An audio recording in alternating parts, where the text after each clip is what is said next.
And to that piece of lieutenant that's always on his podcast, bash us, yeah.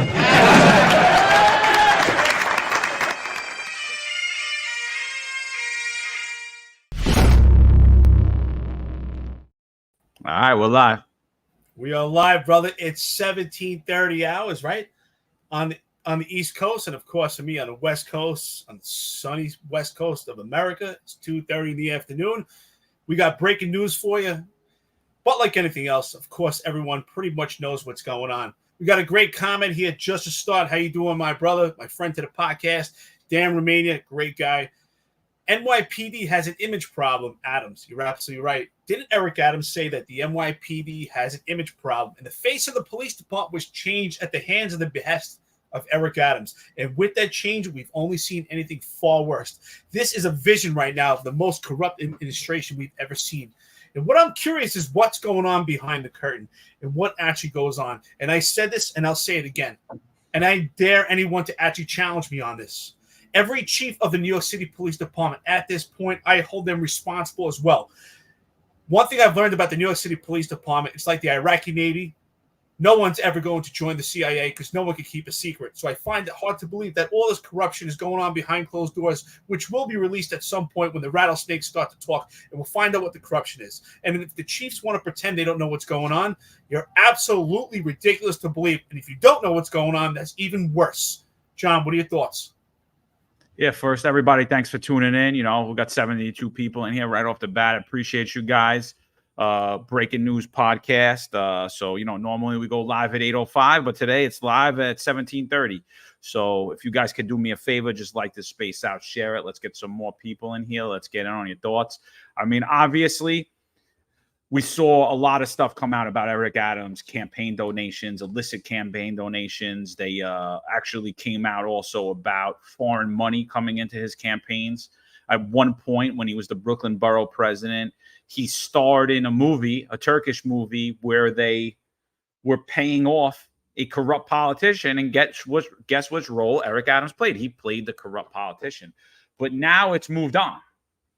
Right? It's moved on. You know, we've seen aides around him. Winnie Greco's house, I believe 2 homes got raided a few months back. We also had Brianna Suggs, who was running his campaign, in charge of his campaign. Her home was raided. We saw Eric Ulrich. He also, home was raided. We haven't heard much about any of them. Eric Ulrich, I know, had just recently requested for a court-appointed attorney to say he's ran out of money.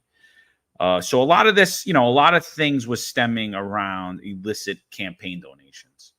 But now that NYPD officials, most notably the most insignificant police commissioner in NYPD history, Edward Caban's, a search warrant was conducted on his home, and he had his electronics moved, his phone from him by the FBI. I'm going to say this stems a lot further than just illicit campaign donations. I'm going to say there was some real shady corruption involved. I don't have any intricate knowledge of that other than who he's been around, the way they've treated myself, Eric Dim, Sal Greco, Marlon Bethel, a few other notable people, and just the low integrity acts that have came out from this administration. So it's in my opinion that this potentially right now could be the largest police scandal in modern history.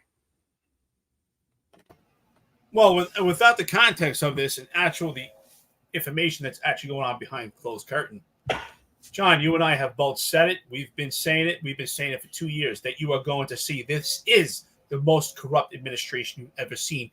All the behavioral indicators, it's pretty obvious, apparent, and blatant that this is a corrupt administration. How long can they hide the information? Not that much longer. Eric Adams has said numerous times he is going to create a diverse police department, the first of this. It's been the first of many. So at this point, I want to know who's going to be the first to tattle. Who's going to be the first snake to rattle in this crash that's going on right now with Eric Adams? And again, I say this. I think the FBI at this point should step in. And I think every chief of the New York City Police Department, that's right, and including there's chiefs there that I actually know, that I actually like, but I will not hold against the truth. Every chief right now in the New York City Police Department is tainted, and everyone needs to be removed. And this police department needs a complete overhaul. It is infected from the top down to the bottom. John and I have made an internal affairs complaint that has not been properly investigated. It's not being thoroughly investigated. We have a fake moniker that threatened the lives of our children that still has not been released because it's under Police Commissioner Caban, his ruling as the commissioner. So I will also say this.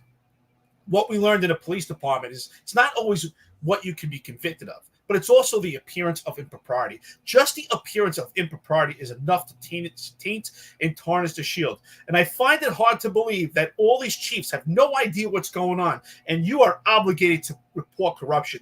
So I say right now, and I'm saying it confidently, every one of them is tainted. This entire upper echelon of the police department is infected, and we need the FBI to step in. And I demand an apology to myself, John McCary, Sal Greco, Marlon Bethel, and I'm sure there's plenty others that I left out that were mistreated, abandoned by this police department under the behest of this corrupt leadership that we have right now. And if anyone is under any discipline right now, including Juan Perez, that's facing conviction sentencing September 9th, it should be immediately dismissed because it's all tainted under this corrupt administration at this time. And I'll yield right there. So I just want to give a shout out to Leroy Truth Investigations. He says, hello, everyone. Actually, someone sent me your stuff recently, Leroy. I watched it, and very reminiscent of what's happening with us in the New York City elected officials, as well as the New York City Police Department. So we appreciate your work. Any guys that don't follow Leroy Truth's YouTube page, go out there and check it out. Yeah, and Eric, right now I'm saying, this is another first in the Eric Adams administration. This is the first time that I know of. Someone correct me if I'm wrong, but this is the first time I know of that a New York NYPD active police commissioner, seated police commissioner, has had his home raided by the FBI. So where does that leave us? That leaves the NYPD as a rudderless ship. In my opinion, he should be stripped of his powers the same way a police officer under the same type of investigation would be stripped of his arrest powers, his police authority. So we can't have someone who's been overseeing an investigation, an internal investigation that came out specifically from this podcast that said that John Schell and Kaz Daughtry had misused police resources to intimidate and target us in an attempt to remove our First Amendment speech. And Ed Caban's overseeing that.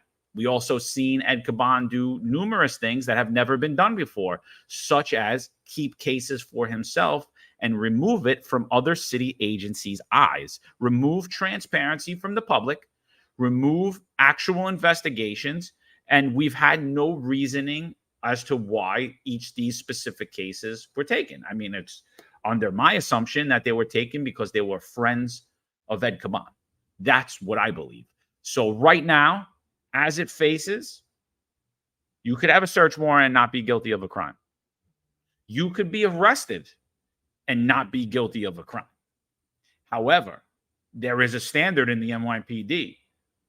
When police officers or high-ranking officials are accused of a crime or are suspected of a crime or are even interviewed by the FBI, and that standard is they are not active police officers anymore. They're removed to some other duty until the investigation clears. So right now we have several high-ranking officials, the most notable one, Ed Caban, followed by Deputy Mayor Timothy Pearson, who's involved.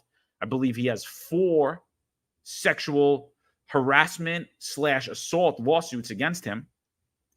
And in an unprecedented case, Eric Adams, not only did he have Corporation Counsel indemnify himself for the sexual harassment case against him, he had Timothy Pearson indemnified 4 times. New York City taxpayers representing a New York City official for a charge and an allegation that does not fall within the scope of their duties, which is, by the book, official misconduct. First of all, I want to thank our listeners, our friends of the podcast for coming on and joining us, in the quick of a snap with an emergency podcast with breaking news. I mean, this is vital information. We felt it's something that we should jump on right away. This is a topic we should discuss right away and get real police perspective with John and myself, and of course our listeners to the friends of the podcast, the active, retired members. And we all feel the same way. We feel that Ed Caban, Jeffrey Madry, John Schell, Kaz Daughtry, Tariq Shepard, along with other chiefs of the police department, had just tarnished the entire police department. This iconic police department is just completely tainted at this point. And I mean it. I'm going to say it again. I stand by my position. If anyone disagrees with me, please weigh in and let us know. I think that the entire upper echelon of the police department needs an overhaul. Every one of them has to be removed. The entire police department is infected.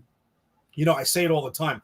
At this point, you had a bowl of soup and it had a bland flavor, and you put one drop of hot sauce, the entire soup is infected and changes the taste. And that's what's going on with the police department right now. It's just completely infected. I feel sorry for the rank and file that falls under this leadership that has tarnished the iconic position that they're in right now. And it really creates an extreme problem. This is further problem that creates a problem for the cops that are on the street that are already under attack. The war that's on cops right now. This just creates further divisiveness between the cops that have their boots on the ground and the community. If we don't have a good relationship and trust in the leadership, how are we going to trust the boots on the ground? So this also affects their safety. I mean, we can laugh at this, but there's a bigger picture to this.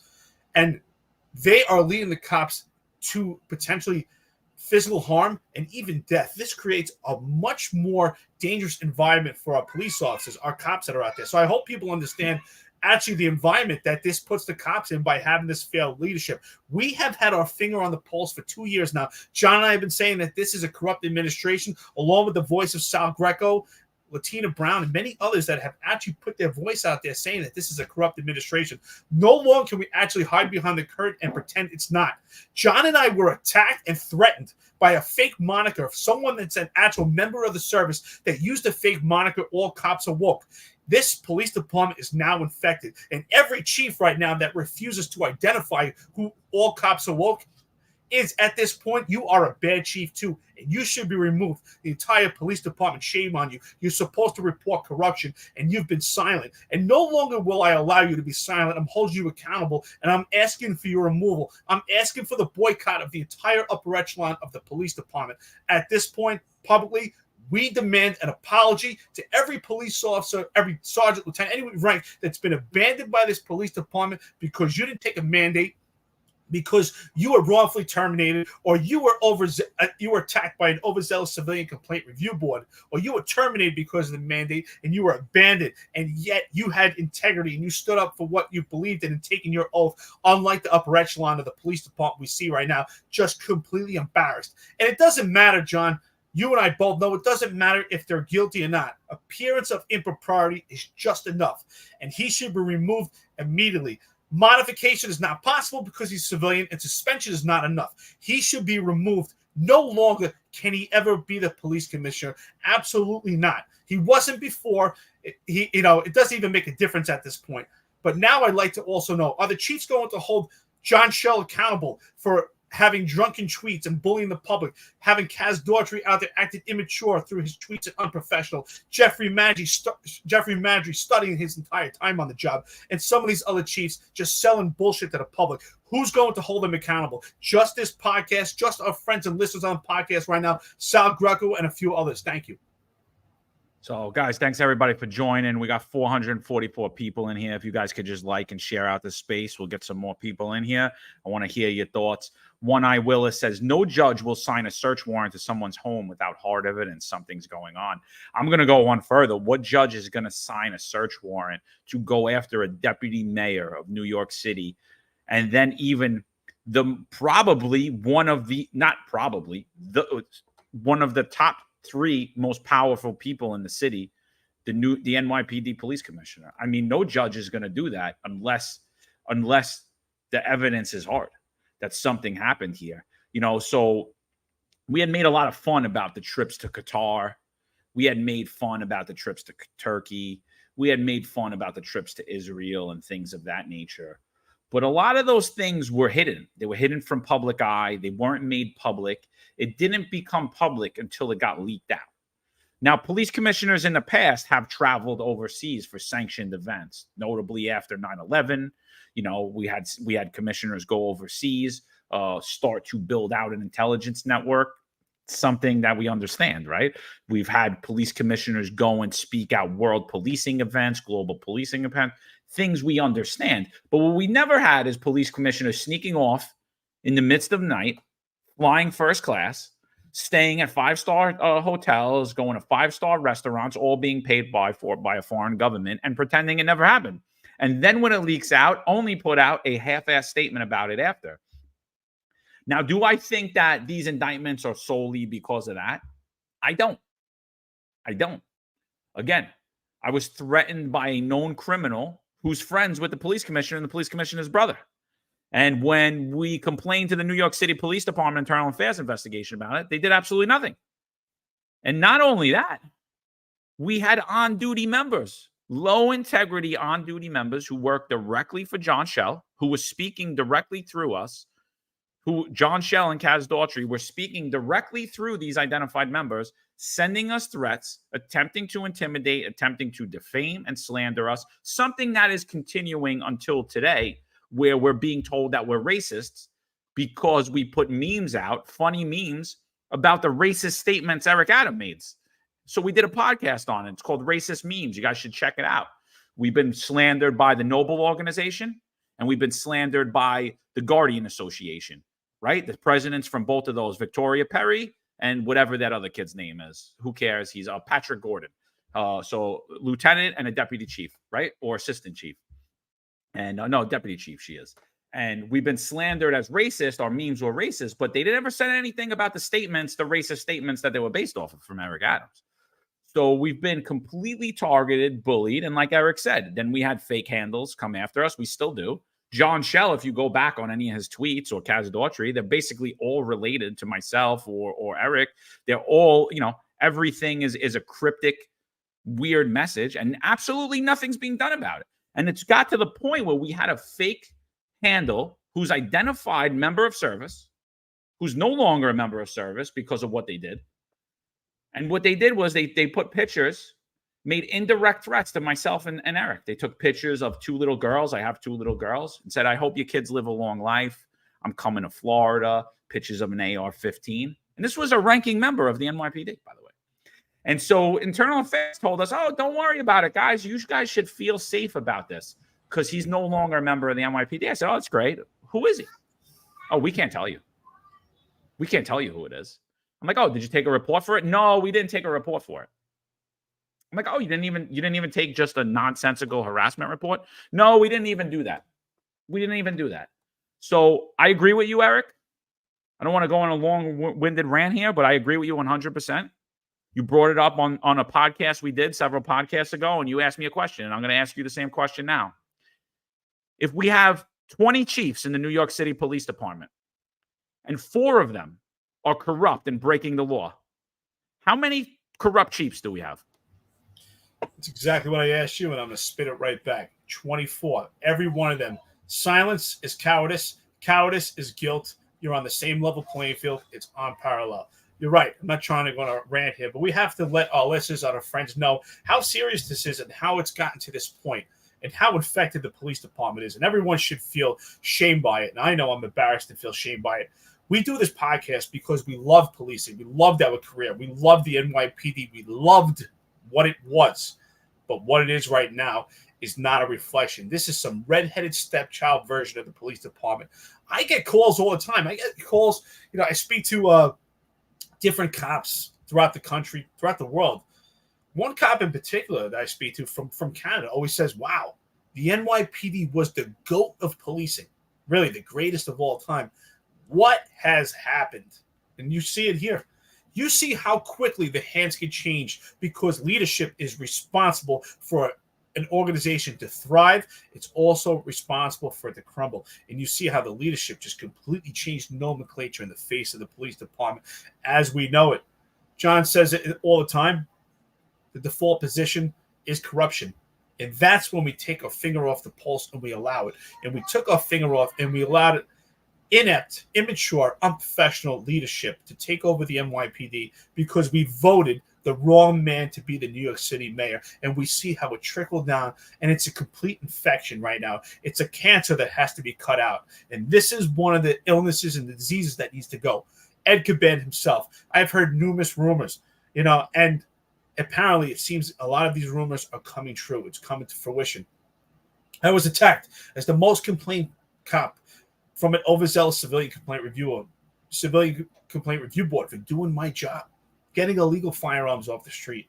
And the union told me they would speak to Ed Caban, and Ed Caban would see what he could do, as he was the first deputy commissioner, and he couldn't do anything. And yet, look at the position that he is. He's abused his power, abused his office, and abused his authority. And the fact that the FBI raided his home, it should beg some questions. I agree.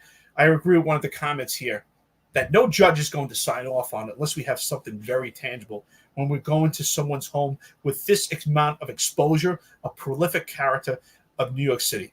That's where we're at. John, what do you got, brother? Yeah, so I mean, someone put in here, I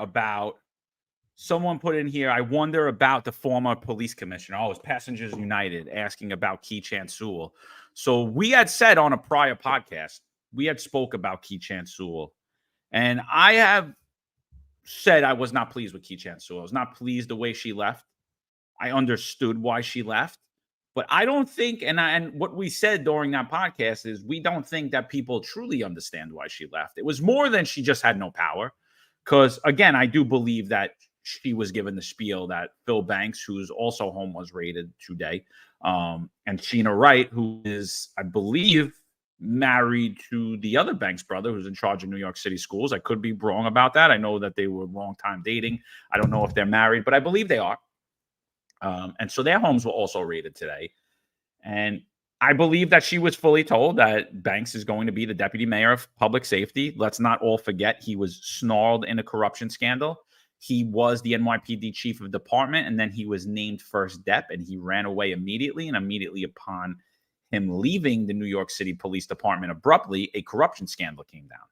And then he became what's known as an unindicted co-conspirator. So when Eric Adams approached Keechant Sewell and Philip Banks, I believe she knew full well that she wasn't going to run the job fully. So I don't believe that she ran away because of that. I believe that she was asked to do things that she wouldn't do. And so I sat here and I criticized her and I said, you know what? She should have told everybody why she left. She didn't tell everybody and she got rewarded for it. But maybe she didn't tell the public why she left. Maybe she told somebody else why she left. What do you think about that, Eric? I'm glad that you brought that up because I was always suspicious of that. Now, I'm usually pretty apt and pretty good at reading a room and identifying what type of some person is just by their appearance.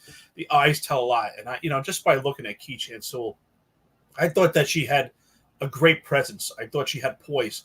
I thought she appeared to be a professional woman. I thought that she had the right tools, appearance-wise, to be the police commissioner of the New York City Police Department. As far as her ability to do the job, I don't think we ever got an opportunity to see if she's actually capable to be the commissioner. I mean, some people told me she was fantastic. She did so much. I can't tell you that she did. Because honestly, we don't know what type of police commissioner she could be because she was never afforded the opportunity. So is it possible that she has the vital information of what's going on behind the curtain of the police department? It is. I mean, we're only going under assumption at this point because she didn't really leak out any information of why she left. It was very secretive and she held it to her chest. So I hope at this point, if she is an informant or not, I hope at some point that she does come out, and if she saw any forms of corruption, that she actually speaks on it. Because if she doesn't, again, I would say that's also a form of cowardice on her part. And that's a problem I have with leadership. If you stand by and watch it and you don't say a word, you're a coward, and I hold you in the same regard. No, 100%. I mean, we're taught integrity, right? Integrity at the utmost. Right? I know we did away with courtesy, professionalism, and respect, but we have an internal affairs bureau, right? And that's the leading quote that's on there is integrity. You have to have integrity as a police officer. But we're not seeing that.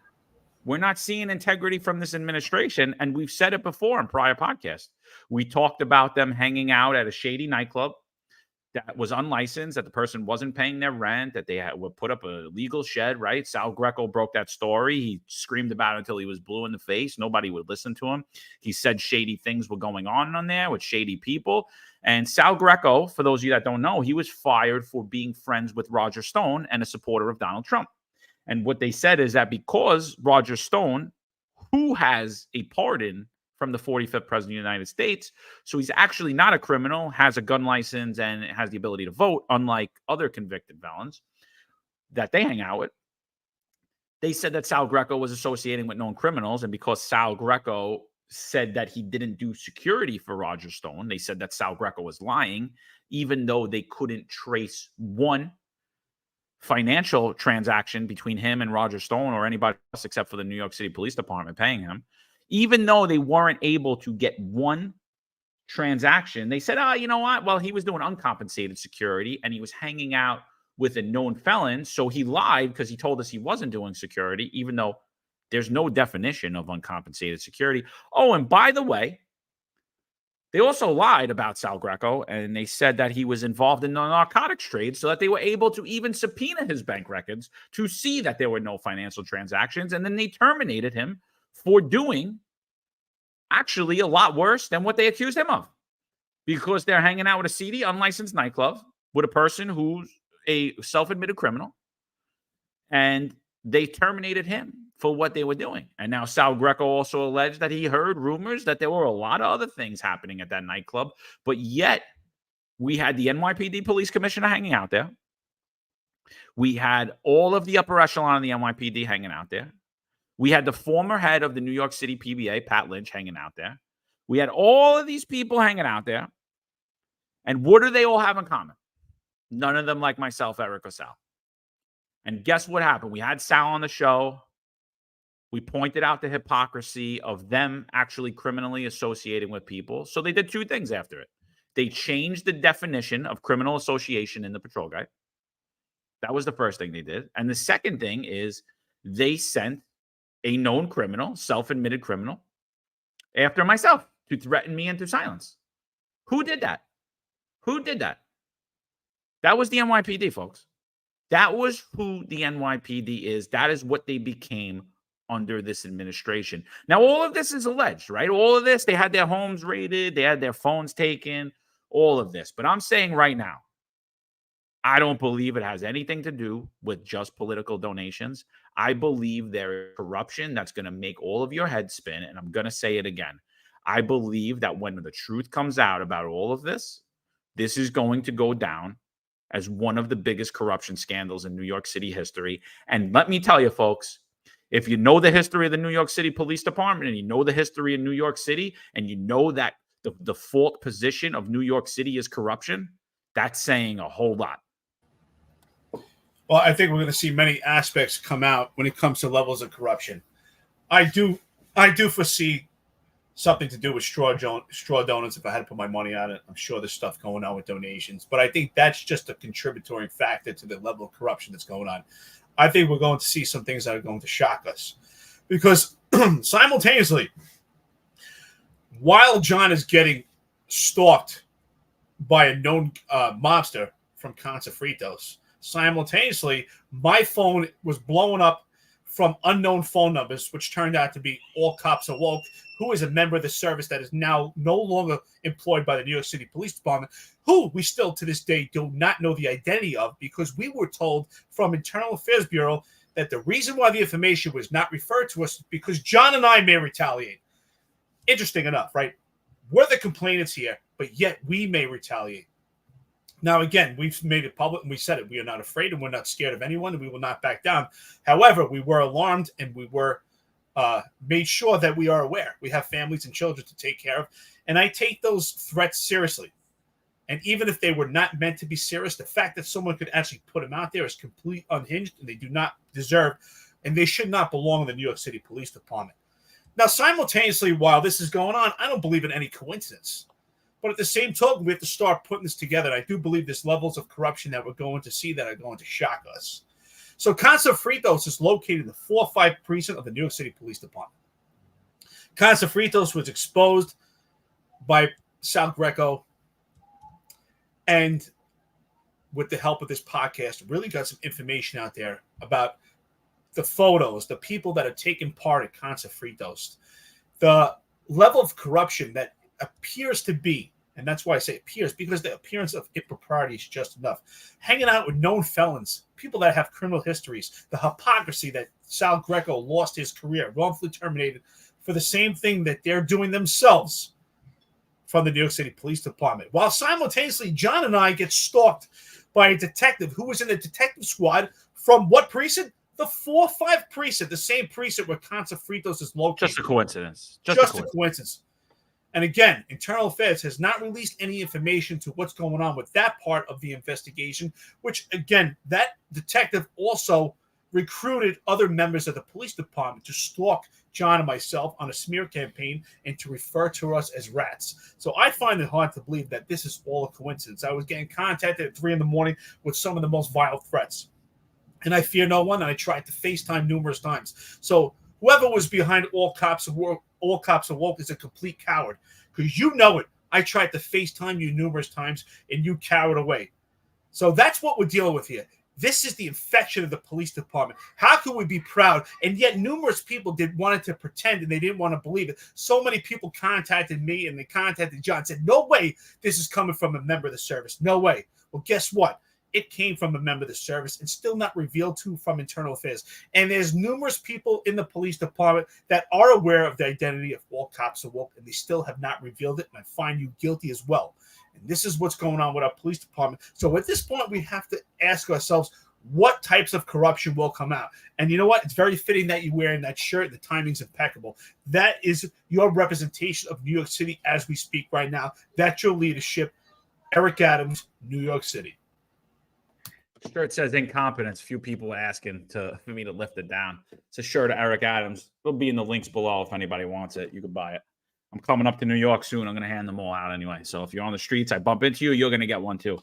Definitely going to bring them out at the migrant shelters too, so that you can wear them. So let's get into this article a little bit.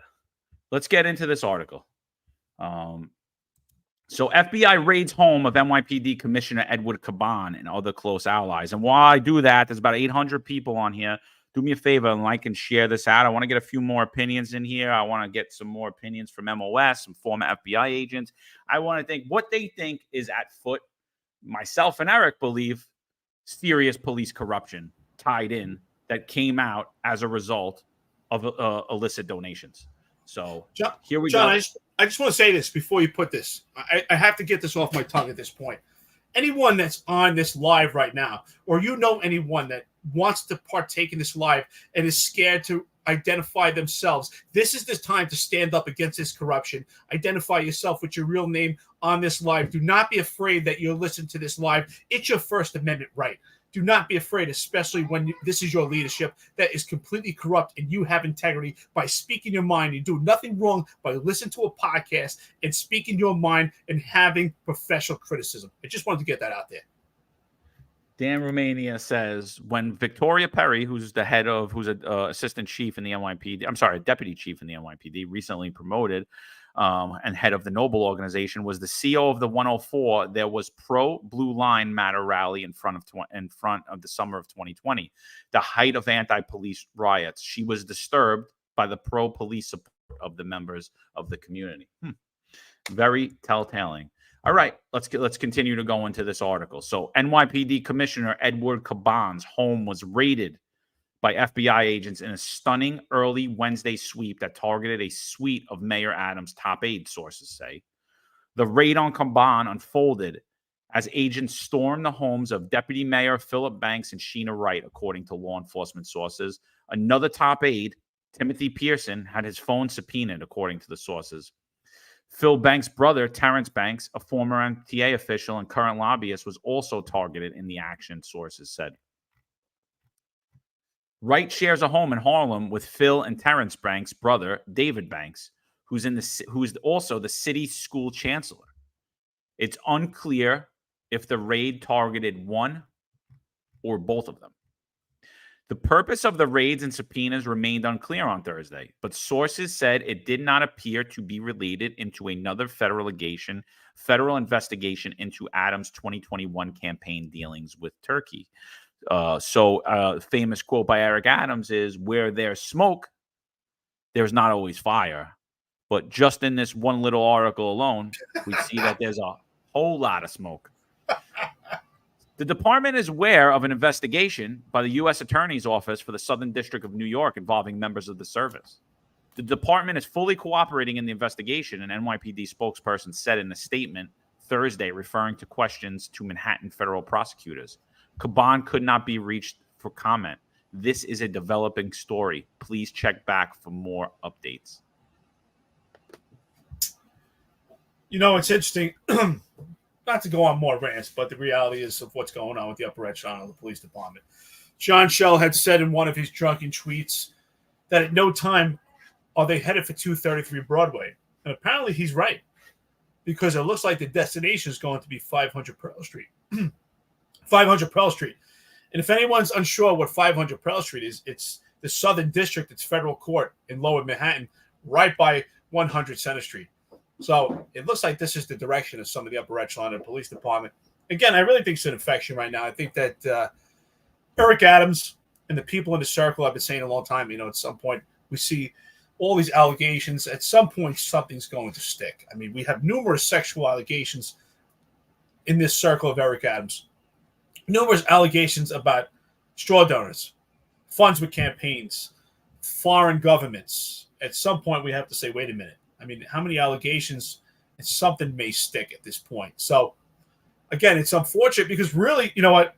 We're talking about this because at this point, look, is it the aha moment? Yeah, I told you so. I guess we could say that, right? We've been saying this for 2 years. But honestly, I feel sorry for the boots on the ground, the police department, the men and women that actually put their uniform every day and they have integrity and they care about the job and they care about public safety. I feel sorry for New York City residents that really they're suffering from this. This affects public safety. If anybody thinks this is just isolated to them, that's a complete farce. I think that this ultimately affects public safety. It affects how the police department runs. We see it. There's clearly no leadership, and we see it because there's a potential appearance of impropriety, of corruption. And I think this affects everything. It affects morale. It affects boots on the ground. It's an infection of the police department. It affects public safety. And clearly, again, I'm going to say this, the FBI at this point has to step in. We need an overhaul in the police department. Just like Eric Adams says, we have an image problem. We need a new image. All right, people, we got 868 people in here. We appreciate you tuning in. We're talking about how the FBI raided the home of NYPD Commissioner Edward Caban and other top aides in the New York City mayor. I'd like to bring up to the stage with us our brother in this fight throughout this whole thing, who's exposed much of the corruption around Edward Caban, much of the corruption around this administration, and has been targeted like us both. I'd like to welcome to the stage at this time the star of the Sal Greco show, the Sal Greco himself. Sal, welcome to the show, my brother. Listen, it's an honor to be with you guys. It's been a long day. I could just tell you the phone has not stopped ringing. There's all kinds of info left and right. There's reporters on this. And I think they finally now are catching up to what I started saying this way back last year, early last year. And then I brought it to this podcast, which turned into a fiasco where we had a certain mob associate try to threaten you. And listen, none of us were going to back down. You didn't back down. Eric didn't back down. And now look at the result of all of that. And through this all, we had stonewalling by internal affairs.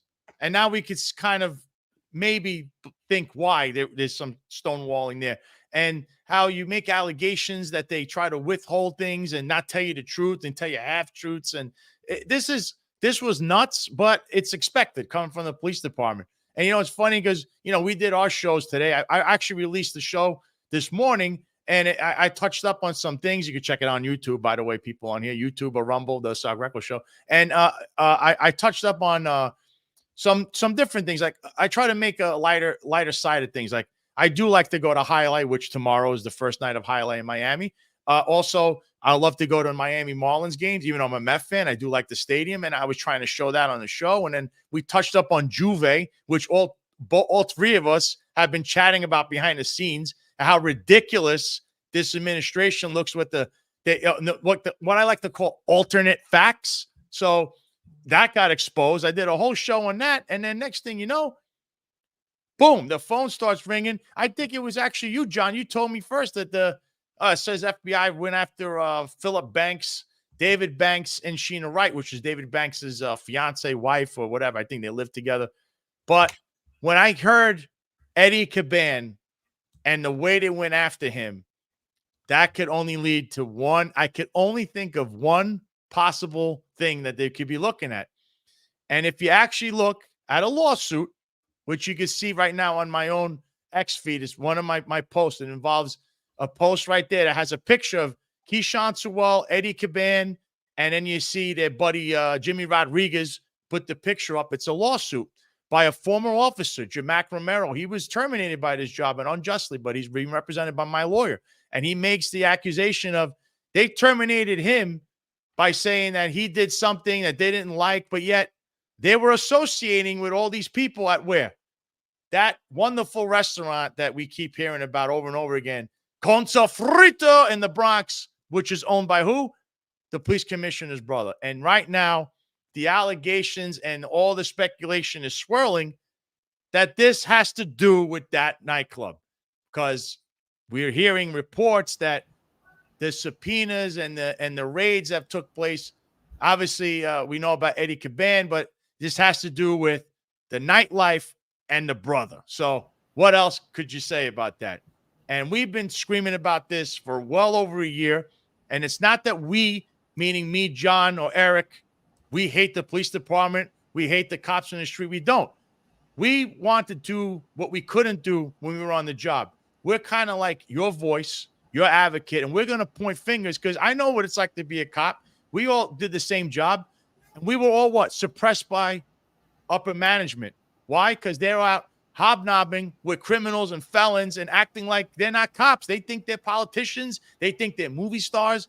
Meanwhile, the cop in the street has to deal with the garbage and the mess of, like, let's say, we'll just give an example. The chief of patrol who says we got to worry about the stakeholders. And right now, I wonder who the stakeholders are. So we got to worry about him and the stuff that he says if you're a cop, because whatever he says falls on you, the cop in the street. The street cops take all the heat. Meanwhile, they're just trying to do a job. 100%. 100%, dude. That circle that we're talking about here is the upper management and then their henchmen, because they're going to be cops that cling on to the power. Because, look, could you blame some cops that just want to hang around the power? But as long as you're not corrupt. If you're corrupt, you know better than Michael Dowd. You know better than the Serpico era with everything going on then. So this is a 30-year scandal that was every 30 years, every 20 years you get a scandal. We're short, but we actually extended it 10 years. And here it is. Because I've never heard of a police commissioner getting raided by the feds. This is a horrendous look for Eric Adams, and he might be implicated himself at a later date with this. I understand that right now it's just the police department people that they're looking at in this investigation. Sorry, you're spot on, but I think that at this point, I think that this scandal is going to be far worse than what we've seen before. Because it's not only political gain and financial gain. We're seeing that this administration cares about their egos more than anything, which makes them really dangerous. Right? Bobby Albertson says, but Eric, remember, it's the New York City residents that voted in Eric Adams. And you're right about that. But we discuss this on different angles. So Eric Adams promised one thing and he gave another. We don't know what he's for or against. He promised a boxing ring and he handed you a basketball. He told everybody he's going to be tough on crime, right? That the key to prosperity was public safety. And we see that's a complete farce. We have a problem with illegal aliens. We got a crisis with that. We have numerous sexual allegations. He's costing the taxpayer an extreme amount of burden. He hasn't pushed up against congestion pricing. He hasn't tried to come up with an executive order to remove these sanctuary cities. He's in agreement, or he hasn't shown any opposition to the protest settlement, so he hasn't done us anything good. Again, we are in a very precarious position. It's horrible. And Diana Sugar says, yes, the street police officers take all the heat and no leadership with their needs in mind. That's exactly right. Leadership is the most important thing right now, especially for a police organization, especially since policing, which I believe is the most tangible form of government, something you could touch, you could feel, you could smell, you could talk to. And who pays the ultimate price for corruption at the top? It's the police officers on the ground who lose the credibility from the community. Their lives are now further at risk. They're already facing danger because of this weak, inept police department, this democratic movement throughout the entire country. And here we are right now. And you know what? Thank God, honestly, I'm not trying to toot our own horns, but thank God people like John and Sal and myself and our listeners and friends here who are actually speaking out about the atrocities that are going on right now.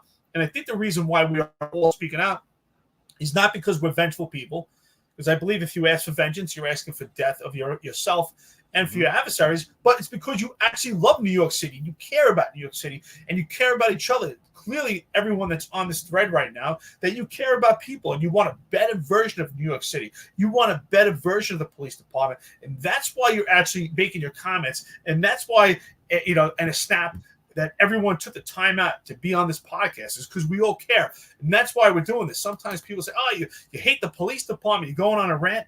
That's absolutely the furthest thing from the truth. I'm sure that everyone on this thread right now that's making comments, I'm sure you have important things to do in your life, taking care of your family, your kids, maybe get some time away, go work out. But you took the time out to have this discussion because that's what's important right now. So again, I'm going to say this. I always say it. Sal, thank you so much for speaking out. John, same thing. We have to keep doing it. Everyone that's on this thread, I appreciate it. Your opinions are so important, your thoughts, and we have to continue this going. We cannot allow this infection in our police department, especially in New York City, the most iconic police department. And again, I'm going to keep saying it. I'm calling for the removal of every chief in the New York City Police Department as we speak. The FBI should step in today.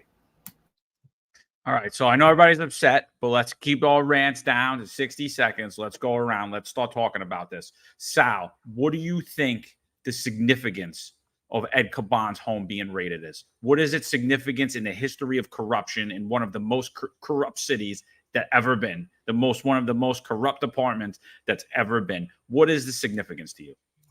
I think this is the same as if like Eric Adams was getting raided, because actually no police commissioner that I know of has ever been raided. No New York City Police Department police commissioner has ever been raided in the history of New York City Police Department. And the fact that they went there, they took his computers.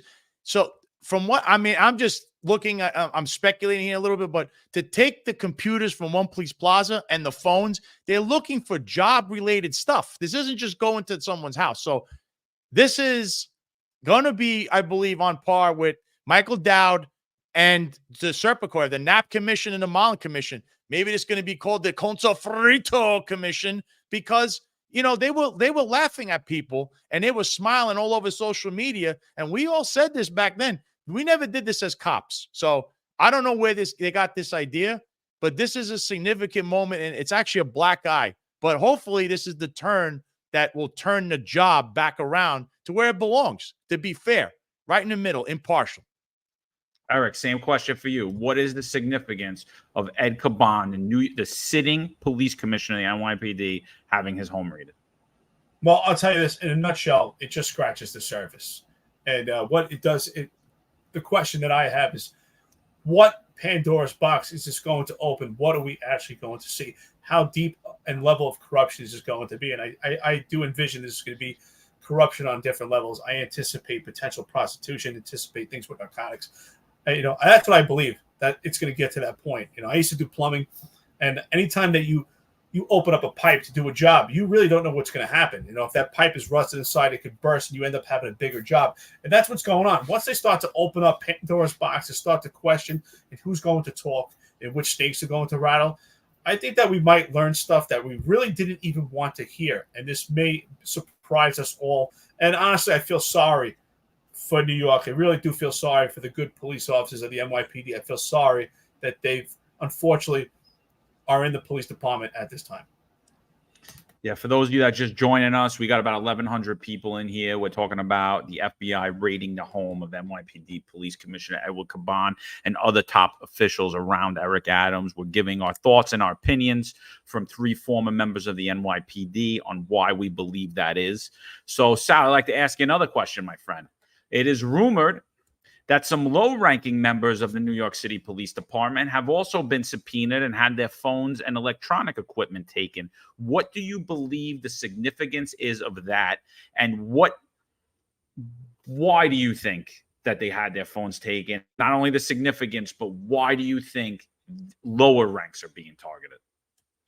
Well, the lower ranks, I believe, are like I said it before. I believe these are the henchmen. These are the clingers. Because usually it's the executives that are more important, but those people that hang on, see, the problem is they should have disciplined people. If you're hanging around this nightclub, that's completely illegal. And by the way, check out my show. My next episode is another expose. There's even more stuff that you don't know about Consafrito that I know, and I will reveal that on my next episode. But what's going on over there, no one was ever disciplined for hanging out with a bunch of criminals and felons in a place that was operating illegally, which violated the law. So you have to understand, if nobody is accountable, then this is what happens. And I'm just going to point out an easy one. Forget about my own case. The police department came down very heavy on one person right now that's sitting right here, and that's Eric Dim as a lieutenant. They came after him with vigor, okay? For what? He did his job. But what about those cops that I know who they're talking about. I don't want to say any names, but they were smiling on camera with a mob associate hanging out with other known criminals and felons, and yet they were doing this for so long, and nobody said anything about it. I find that quite ironic now that it's them ending up in front of the FBI and not someone who actually did his job, and they try to frame and make him look like he's a really bad guy in Eric Dim. Eric, what do you think? Significance of lower ranks being having their electronic equipment taken? First of all, Sal, I appreciate that. Thank you so much, brother. You know, that's really the point of me doing this podcast. We started out, I don't really care about what potential money could be made. At some point, you know, that discussion will be had. But right now, the point thing is I don't want someone to become me and be the most complaint cop and be abandoned by the police department. But what's indicative to me, the fact that lower ranks, that their phones will be taken, is exactly what I said. It's indicative that this is not just about political theater, about someone's political gain, because most people that are in the lower ranks are not really into the politics yet. That, to me, is indicative that there's other forms of corruption going on, which is why I anticipate potential prostitution, maybe potential something to do with narcotics at this point. I just given my assumption. But the fact that lower ranks are involved, that's my indication. That's my observation based on that. I love the comments. Comments today. Everybody loves that Sal's with us today. No, we got another Paisan. You know, Eric's a Paisan too at heart. So, you know, he grew up Truth Crusaders. We're I'm kind of like a mutt, man. I don't know. I grew up mostly in Stapleton, Jewish, hung out with Italian guys, hang out with everybody. You know, I might be racist, but according to John Shelby, I love everyone. But look, we call this the Finest Unfiltered, right? But let's be honest. Here's the truth of it: we're three honest cops. We're so honest that they want to get rid of us at all costs, and yet look at the filth that they have running the place, and the filth they keep around them that get elevated and get promoted on things. And you say, how did that guy get promoted? But somebody who's been on that lit or who's been waiting 5 years or is a third grader, a second grader, still hasn't gotten promoted. I know guys that 10 years it took to get from third to second, and another 5-10 years from second to first grade detective. Yet I know somebody who got first grade real quick. And in fact, now he's a commissioner, I believe. So that's how this job works. And that's what has many people on this job angry. But look, we're three honest guys. We give our honest opinion, and we're for the cops. We're for the men and women of the police department. I'm stealing that one from Eddie Caban and Tiny Kinsella. The men and women of the police department. That's who we're for. Before we go any further with this, I just want to ask this question, because I think this is really important at this time.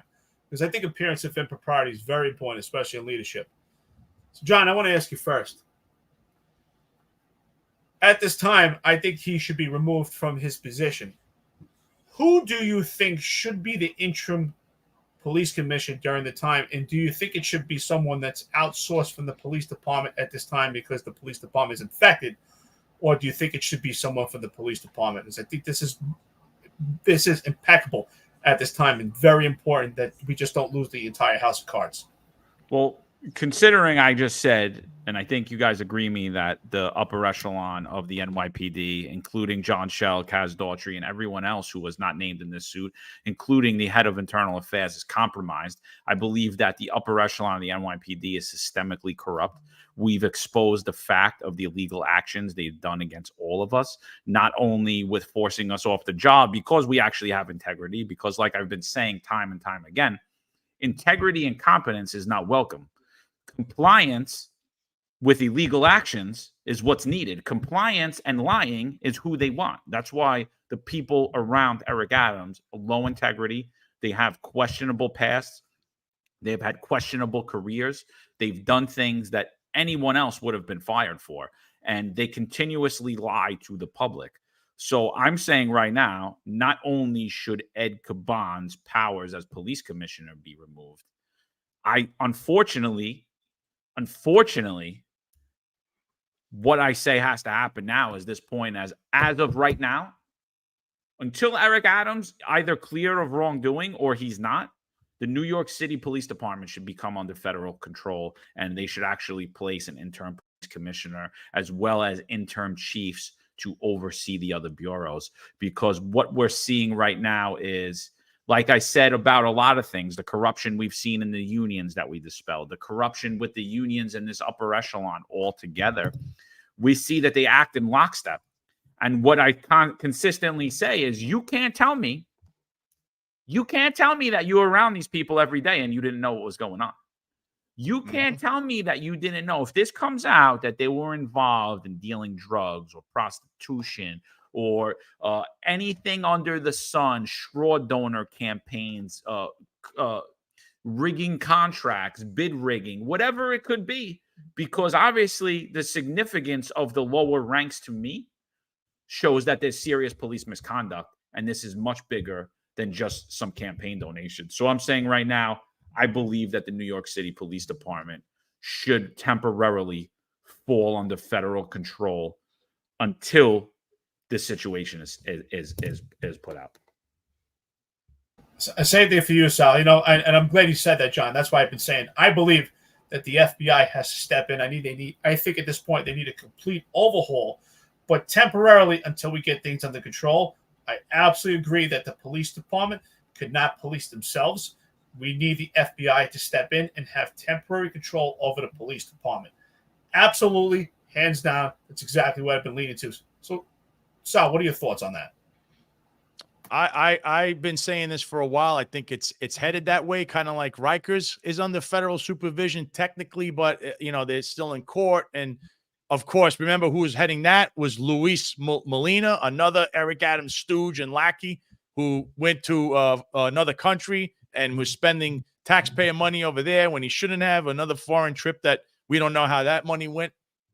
And then Anthony Miranda, who's the sheriff, who's also got his hand in the cookie jar somewhere because you hear all these rumors. I mean, this guy was using a department vehicle on personal time. So he's personally using the department vehicle to drive around. That's official misconduct. He's blowing red lights. It's on camera. Yet he still got his job.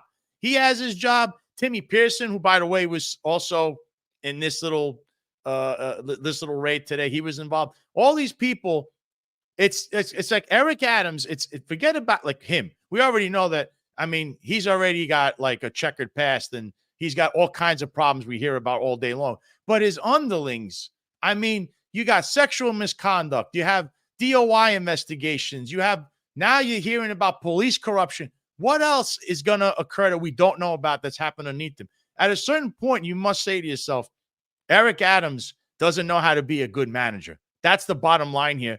And he's let this roll out of control. I mean, today alone, guys, I got a call that says, man, if you look online on the city jobs, the jobs they offer for the city, there's more than usual vacancies. The vacancies are flooded. That tells us that people are leaving in droves. That's more likely. Why are they leaving? Why? Because it's a sinking ship. And they want to refill, it with what? Good people? I mean, this is unbelievable. This is unbelievable what's going on with this guy's administration.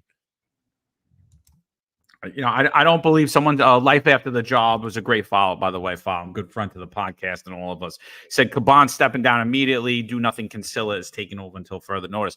I hope not, because again, I'm going to say you can't tell me that she's not involved and she doesn't know what's going on. And we don't know that she didn't receive a subpoena herself. And I believe she did. And I also believe Jeffrey Madry received a subpoena. And I'd be shocked if John Shell and Kaz Daughtry didn't as well. I'd be shocked. And so I got a question for both of you. Start with you, Eric. Do you think these phones there will be targeted information against all three of us on their phones. Misuse of police resources against this podcast in an attempt to threaten, intimidate us, attempt to scare us from our First Amendment rights, as well as misuse police resources to drum up a bullshit criminal investigation against us, to throw us in jail, to silence us. What do you think? What do you think they're going to reveal on the phones that they've taken from all of these people who, by the way, all have checkered past in the NYPD and have proven themselves to have low integrity? What do you think you're going to see there, Eric? Dude, amen, brother, because that's exactly what I've been saying. These phones are going to open up a ball of wax, and we're going to find out all the information that's actually been exposed, because Internal Affairs has been totally infected themselves. Internal Affairs is under corrupt control. And shame on the investigators, Internal Affairs, for not doing a proper and thorough investigation and putting our lives at further risk, right? Because what I say, we were told we should be comfortable because this person was removed from the police department. I said, if anything, this person is now more of a threat by you not identifying who the subject is, who the person of interest is, who's behind All Cops Are Woke. And I believe there's several people behind All Cops Are Woke. All Cops Are Woke. And I believe there's a direct connection to Kaz Daughtry and John Shell. And I believe that these phones will reveal that information. And I find it hard to believe that every one of these chiefs was not aware of it. And it's going to open up Pandora's box. And again, I say every chief on this job right now is a bad chief because every one of them is aware of it and they're not speaking out. So you know what, John? Everything that you said, you could spit it right back to you because that's exactly what's going on. These phones will reveal the attack that was on this podcast. It will reveal the attack of all the journalists throughout New York City, especially we were the first targets, and it will provide. Oh, I think we just lost Eric. Sal, what do you think, brother? Is it gonna reveal any targeted attacks against us? I believe that. Yeah, I noticed that one guy's missing in this chat that he has every morning, and last 2 days he disappeared. I'm assuming this guy Juju, whatever his name is. So I think. We're going to find the link back to, because this is what they do. They have sock puppets. Either it's them or their friends. I mean, a lot of guys do that. They have sock puppet accounts. If you have their phones, you're going to see that. You're also going to see their communications with certain people that you saw them for about 4 years hanging out with, whatever may or may not have been going on. So even though it's purely speculative, from what we've already seen that's out in the open, of course, we also have that lawsuit by Jermac Romero where he made these allegations that are now coming right under the microscope. There's probably going to be something that they don't want you to see. And remember, if they deleted something, if they're stupid enough to use the department phone, remember also, you can't run people. If you run people's names, because they made a big deal about people trying to run them or Kaz Daughtry's arrest record. Remember that? But what if they were running our names, or they're running people's names for other people that they're hanging out with at these places? So there's so much that can happen here. I'm going to sit back and wait. I can just tell you, if the feds come to your house and take your stuff, or come to One Police Plaza and take your computers, no bueno. Absolutely. Eric, we lost you for a second. What were you saying, my friend? I don't know what you got at the end, but ultimately everything that you said, you're absolutely right, John. You can spit everything back to you. That's exactly what's going on. It's going to reveal all that information. I think there was I think the information that we received, of course, from anonymous, credible sources, that there's a criminal investigation, a false criminal investigation towards yourself, John, and myself, and Sal, to try to find a way to convict us, and also to deter active members of the service from watching this podcast, to shut us down, is absolutely what is happening, and I'm sure these phones will reveal it. It's a shame this is going on. AJ put a comment in here. I agree, brother. The gray shirts will be reading and learning this lesson in the future. That's exactly that. They'll be reading about the largest scandal we have ever seen in the New York City Police Department. And I think in the next couple of days or next couple of weeks, it's going to start to unfold. Yeah, absolutely. And AJ says you can't be a gangster and a cop. You're one or the other. And that's what we're seeing, right? We're seeing guys who pretend to be gangsters. That's what they, I mean, come on, let's face it. Ed Caban dresses like he's a Cuban drug lord. I mean, I just had the photo. We put a meme out a little earlier about his Cuba Vera shirt that he wore to the West Indian parade, where there was a mass shooting. And instead of saying we'll do better, they just completely, utterly downplayed it, which to me is just another slap in the face. So here it is. When do you think we're going to see an indictment, or are we going to see an indictment for Eric Adams? I believe that what we've seen today has crippled this administration, has crippled the Adams administration. It has shrouded him in scandal if he wasn't already. I mean, because God, every day, if it wasn't me, you, Sal, somebody put on just news after news after news, whether it's hanging out with criminals, whether it's trips overseas that they didn't want anyone to find out about it, all of these things going on. When do you think we're going to see an indictment of Eric Adams, or are we? And before you go, Sal, we have 1,300 people on here. We appreciate everyone for listening. Just do us a favor, put a like, subscribe, and do us a favor and share it out. Let's get some more opinions on here and some more thoughts. Diana Sugar, shout out for you coming on. Sal, what do you think about that? Yeah, and subscribe to the Sal Greco Show on YouTube, because I have my own channel. But so I think if there's an indictment for Eric Adams, it's going to be probably before Election Day. But that would probably be for the original stuff we thought of. Now with this, again, he's the head of the entire operation as the head of the agency.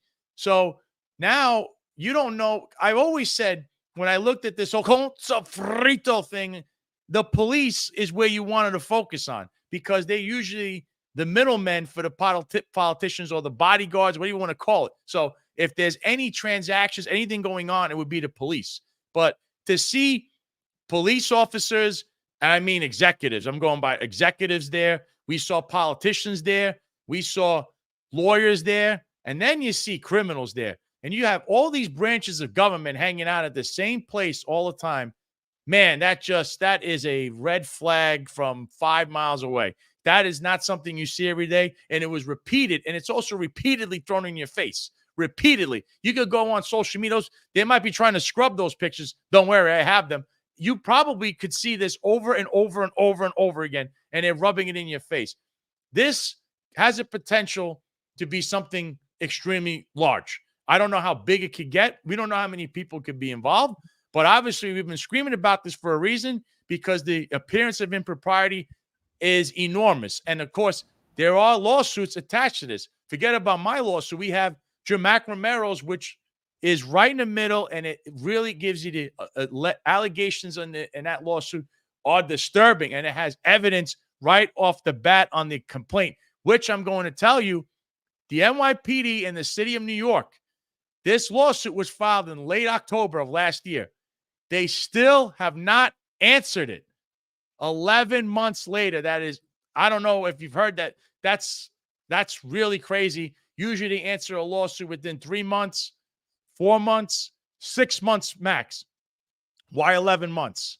You know why? I think I know why. Because those allegations and those pictures, how does the department say, no, that's not us hanging out with a guy who's a mob associate? No, that picture, that's AI. How can it be? It came off the guy's own page. So these are the problems they have. And I don't know. I really don't know what avenue they're going to take as an administration. But I think everybody that's been hitting the nail on the head with this, you're going to be proven right that there was always something there. Us three, we just happen to harp on the same thing, as we were cops and we recognize things and we see things that the regular person doesn't. But we always had the taxpayer interest in mind first. And of course, our own brethren and people that we used to work with and we still consider our co-workers in the police department. That was always our main concern. If I was a betting man, I would say that indictments will come down right before the election for anyone other than Eric Adams. I think that if there's an indictment for Eric Adams, I do believe it will come shortly after the election. Some people might disagree, but that is, if I was a betting man, I would foresee that is what's going to happen.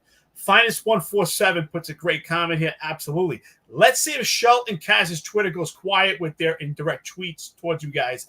Then you will have your answer right there. I think we have the answer ready. I mean, John and myself and Sal have been pretty expressive at the breaking news of this information on the raids of the homes of the police commissioner, Ed Caban. And yet, we haven't heard anything today from John Shell and Kaz Daughtry. And also, while we're on this live, and we've been here with over 1,000 people right now on different platforms that we don't have any trolls at this time. So I think that's very indicative of what's going on with the weight of this police department, the amount of suppression that was applied to this podcast to try to suppress us. I mean, we were even told from a fake account, Gene Lewis, which is completely tied to John Shell and Kaz Daughtry, that they've already notified Apple Podcasts and other platforms to try to have this podcast shut down because we are racist. The weight of this police department, the effort, the amount of tax dollars that have been spent to shut this podcast down is corrupt in itself. This is just one layer of corruption that's going to come out with the apprehension of these phones. John, am I right? 100%. Listen, I got some little breaking news here. So someone's talking about Chief Shell, that he's going to be, it's rumored that he's going to get a job with Newsmax, and he's going to be the head of security. He's going to make $700,000 a year, and he has an unknown injury where he's going to get 3/4 from it, meaning he's going to get a rumored pension of $28,000 a month. Plus, he's going to get paid $700K from Newsmax to be the head of security and sometimes be a expert. So I believe he's got a bad ankle because he's got skinny legs and a big upper body. So I don't think it has anything to do with the police work is the reason why he has the 3/4. But a little breaking news about John Shell. This comes out from Craig McCarthy. If anybody doesn't know him, follow him on X. He's at Create Craig. He's a New York Post reporter. Does a lot of City Hall reporting, sometimes reports on the NYPD. He writes this. I just called the numbers listed for Chief John Shell to figure out if some reporting was accurate about today's federal activity, and I got his wife by accident. Chief calls me back, and I explain why I'm calling. He hands the phone to DCPI Shepard, who calls me a fucking scumbag. So this is who these guys are. This is who they are. They're complete, utter. They think that they're gangsters. This is like Goodfellas. And honestly, the minute this all came out, all I could see is the end of Goodfellas. I just don't know who the rat is. I know that one of the Banks brothers already ratted and sold his soul and sold all his friends down the river and had guys arrested and their lives ruined and their careers ruined. And literally what came out of it was absolutely nothing after it. So Ron Layson said that something about unless the indictments come down, that won't happen. I don't agree, Ron. I don't think that should be the case because regardless of the indictments, we see in the past, especially in that corruption scandal that I've just talked about, those chiefs were all removed. They were all modified. They all had their careers and their lives altered. They were basically removed from the police department and put in the rubber room. They had their powers immediately stripped of them. We had one guy who actually killed himself over it. And what came out at the end? What came out at the end was Bill de Blasio and Philip Banks were dirty. And they got away with it. And they blamed it on the New York City Police Department. Here I'm saying, yeah, looks like Eric Adams is dirty. But it also looks like the upper echelon of the NYPD is dirty. So I don't believe it should be Tanya Kinsella. And again, I truly believe she, as well as Shepard and the rest of them, are caught up in all this. I don't believe there's any innocent parties. I'm looking at that. I just looked at what you said there. It's true what Craig McCarthy just said. But listen, you're supposed to have, Eric Adams had, and I actually covered this on my show today. Eric Adams said something about, well, we need to have proper decorum with people. Eric, your administration is like a bunch of wannabe thugs, definitely mob associate wannabes and stuff. I mean, they definitely talk like that. How do you hand the phone and call a guy a scumbag when you're the guy representing the public information? I mean, you're using your guys, Eric Adams people, John Shell and Kaz Daughtry, were sitting there on Channel 5, about to go on Rosanna Scotta's new channel to go spew some alternate facts about crime statistics, which we know everything. Violent felonies are up 4.1% in the last year with John Shell and Kaz Daughtry in charge, and 30% under the Eric Adams administration. And here he comes and he's talking about apples and peaches, and the other one saying, is there any coffee in the green room? It cost you, the New York City taxpayer, money for anything these two guys are posting on their social media. That is taxpayer money. And what are they reporting on? Being children, locker room talk, instead of public safety. You had a mass shooting just a few days ago at the Labor Day and Juve parade, and they're acting like children because they want to one-up each other to go talk in the locker room with the likes of Tariq Shepard, another guy who ran around during Juve with his gun belt on. I thought you're a commissioner. It's a civilian rank. And let's get another thing clear. When we talk about what their official legal authority is, I'm just going to break it down because they said there's a cop because Eddie Caban used some city charter rule. Can these people effect an arrest, order a police officer to make an arrest, and if they're involved in a shooting, will they be covered by the city and the taxpayers because they're a civilian and there is nothing anywhere that says a civilian is allowed to fire a firearm and get involved in a shooting? That would be challenged in the court. Obviously, Corporation Counsel is sleeping because they're too busy, or they must be putting all their resources in all the sexual misconduct cases and fighting me and other people that are suing them, because that answer is an easy one. They should never be out there with a full gun belt in an administrative role. I don't know what the hell I was seeing on Juve, and they're just lucky to this day that nothing has been, no shootings, anything has occurred. But if it did, especially on that day, there would be a lot of questions. So just to reference on that and show you what you're dealing with. This guy just called a reporter a scumbag. You may not like the reporters, you may not like how they are or what side of the aisle they lean on, but they're just doing a job, whether you like it or not. Some days they're on your side, some days they're against you. That's the nature of the business. But they're human beings, and you treat them with proper decorum. You don't act like a thug, and that's what Tariq Shepard is acting like, much like Timothy Pearson and the rest of the Eric Adams administration seems to act like. Ron Layson says, unless they remove them or indictments, they won't put the NYPD under monitorship. Now, that may be true and it may not, but I don't agree with that. I mean, we see on the lower level, we see units in the police department that have had incidents and scandals, and not necessarily levels of corruption, just things that needed discipline as a corrective form of behavior. And we see people get transferred from an entire unit, or a unit get completely broken down because of failed leadership or something that happens in that unit, and we see everybody get moved and transferred on a lower level. So why wouldn't this be any different at a higher level with potential corruption and the appearance of impropriety? I think that absolutely it's completely infected. I'll use my analogy again. If you take a piece of hot pepper and you put it in bland soup, it changes the entire taste. And that's what's going on right now. We changed the flavor of the New York City Police Department. And I disagree with Ron Layson. I think at this point we need monitorship. We need an outside source. Yeah, 100%. And Laura, I love you, but she says bring in Dan Bongino. Let's talk about Dan Bongino for a second. Sal Greco was terminated because he's a Trump supporter. Supposedly Dan's a Trump supporter, but Sal Greco's never been on Dan Bongino's show. Dan Bongino has never once retweeted Sal Greco or did anything like that. Dan had made the decision with his doctor that he was going to put something in his body, but he was against the mandates. And I was forced out of my career for something I had antibodies for. And because I wouldn't violate my conscience, which is ultimately my religious beliefs, which I ultimately believe God talking to me. And he's very familiar with this podcast. He's never once retweeted me, never once asked me to go on the show. Eric Dim, most complained cop in the NYPD, because he was targeted by known gang members, some of the most violent perpetrators on the streets of New York City, was forced out of his career.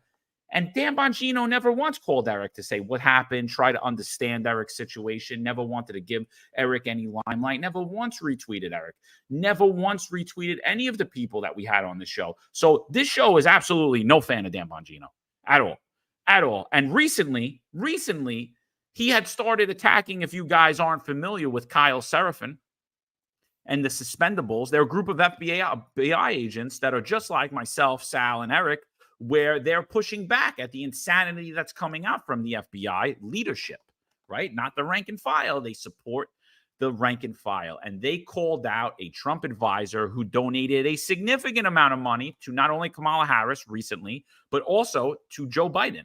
And Dan Bongino attacked them and said that they were dead to him. So Dan Bongino is no friend to this podcast. I don't even consider him a member of the NYPD. He wasn't even up long enough to understand the inner workings of it. So not to go on a rant about Dan Bongino, but he doesn't know anything about this. And if he did, more than likely he sides with Eric Adams. More than likely. Because that's how I feel about Dan Bongino. And it's time that he gets called out too, because he's been nowhere for the NYPD. Absolutely nowhere. In the last 4 years, we've been demoralized. We've been emasculated. We've been attacked. And the people that are actually standing in integrity, he has done nothing to elevate their voices or show anybody who's in there. Listen, people, we got 1,500 people in there. I appreciate everybody that's on there. I think I have 1,000 people just on X alone. And I think we only have 1,000 views on X, which is insane. And probably only 20 reposts. So if you could repost this space, we'd appreciate it. We want to get a little bit more voices in there. Sal, what are your thoughts on Dan Bongino? Am I off on that a little bit, or? I didn't meet him. He walked by me briefly. He was getting hounded by other people. He walked by me. He said, "Hey," and he just kept going. He saw I was standing next to my friend. I was standing next to Roger Stone. And I'm going to tell you this, through this whole battle, obviously you guys have had my back and defended me. Roger's always been there. He was there from day one. I mean, I was there for his trial.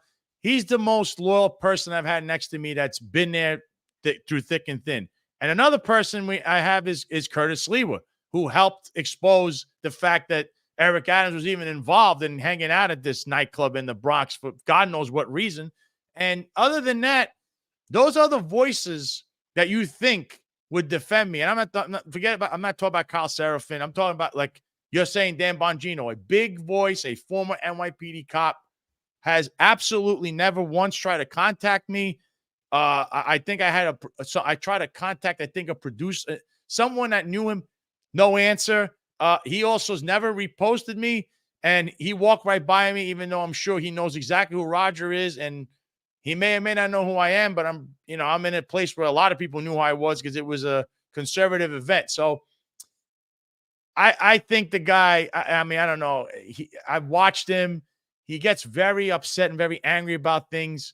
This was a guy, I believe he was a Secret Service agent longer than he was a cop in the NYPD. He worked in the 7-5. I mean, he was there, I believe, during the Michael Dowd years. So I don't know. But for me, he's a Secret Service guy, not really, he wasn't a cop for long. And I just don't think, I think people give him more credit than he should get because he started off good. But, with that kind of attitude, don't try to say you're for cops or you're pro NYPD and stuff when you clearly have guys like myself or Eric Dim. He has not said a word about Eric Dim. And he knows, listen, comes from the NYPD. He knows what CCRB is. He's all about being pro law enforcement and being proactive. And he understands how they can weaponize the job and the system against you. And he never mentioned Eric Dim's name once. He never mentioned your name once, John. I mean, you've been everywhere. He has never mentioned your name. He's never said one thing. How about Marlon Bethel, who's been on here? He exposed some things about the NYPD, another former cop. I haven't seen him say one word about it. So he says he's for the cops, but I think he's more for himself. So if I ever saw him and he wants to talk to me about things, I'm always there. I will talk to anybody almost, maybe with the exception of these guys in the Eric Adams administration, because I think they're being followed by certain federal agents. But Bongino, if I would talk to you and we could clear the air. But from this moment, from when things happen till now, I've never heard from this guy one time. And I don't think I ever will.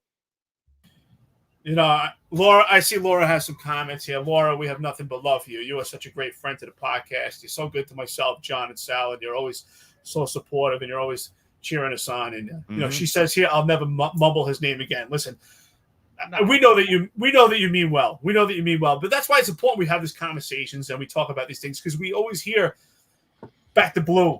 We love cops, take care of cops, coffee with cops, things like that. And that's what John and I and Sal have been saying. Well, we hear these punchlines and they sound great, but to actually help a cop and actually stand up for a cop, what does that look like? And that's what we're saying. We don't see that from Dan Bongino. It's easy to say, yeah, help a cop, but how are you doing that? I mean, yes, I believe that someone should have stood up for myself.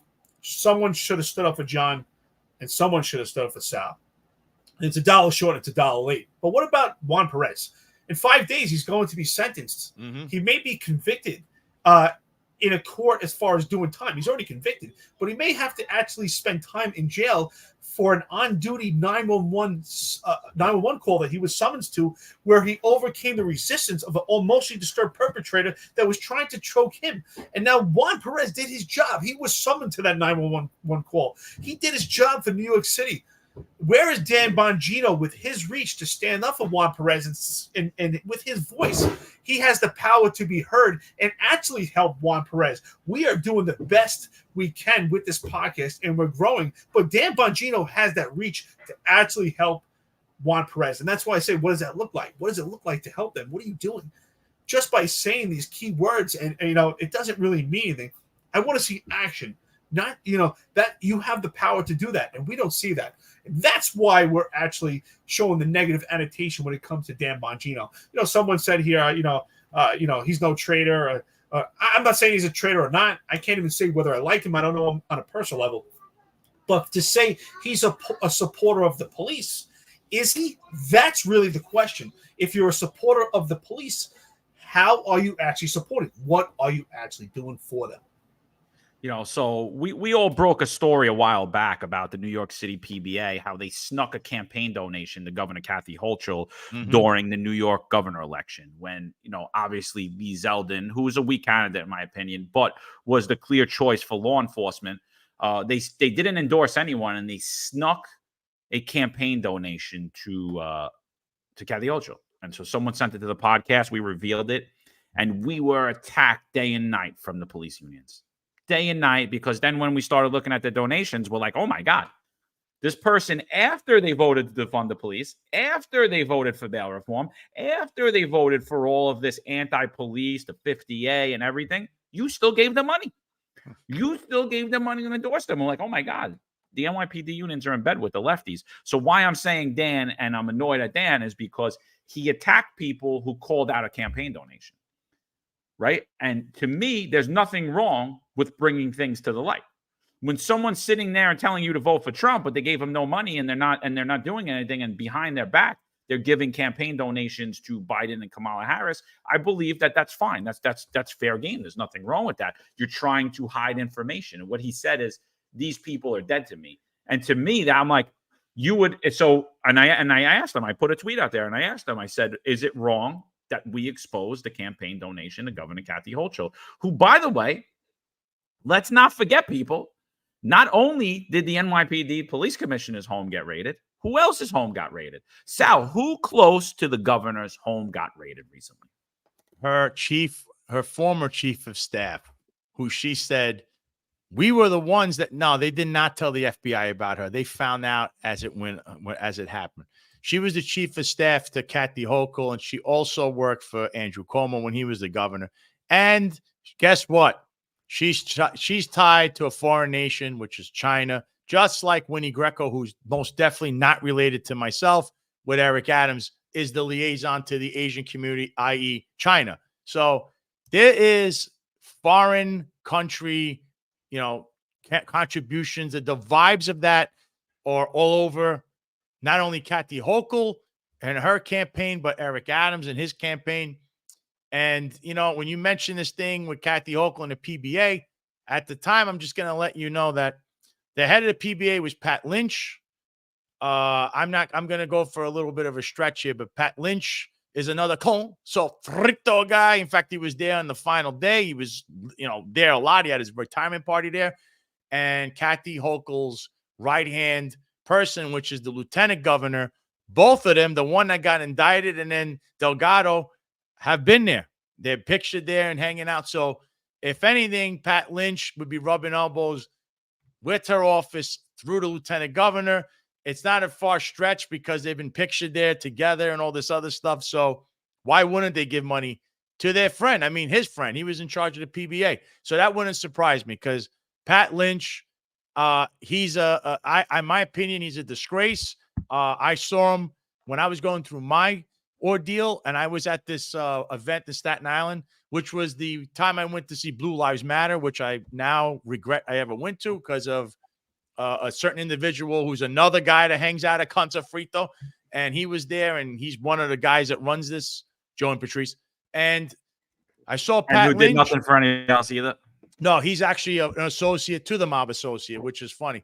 And he's I won't be pictured there shocked if he going. gets an indictment. But Yeah. So I saw Pat Lynch, who saw me, took a look at me, turned around, and kept going. Walked away, and walked out.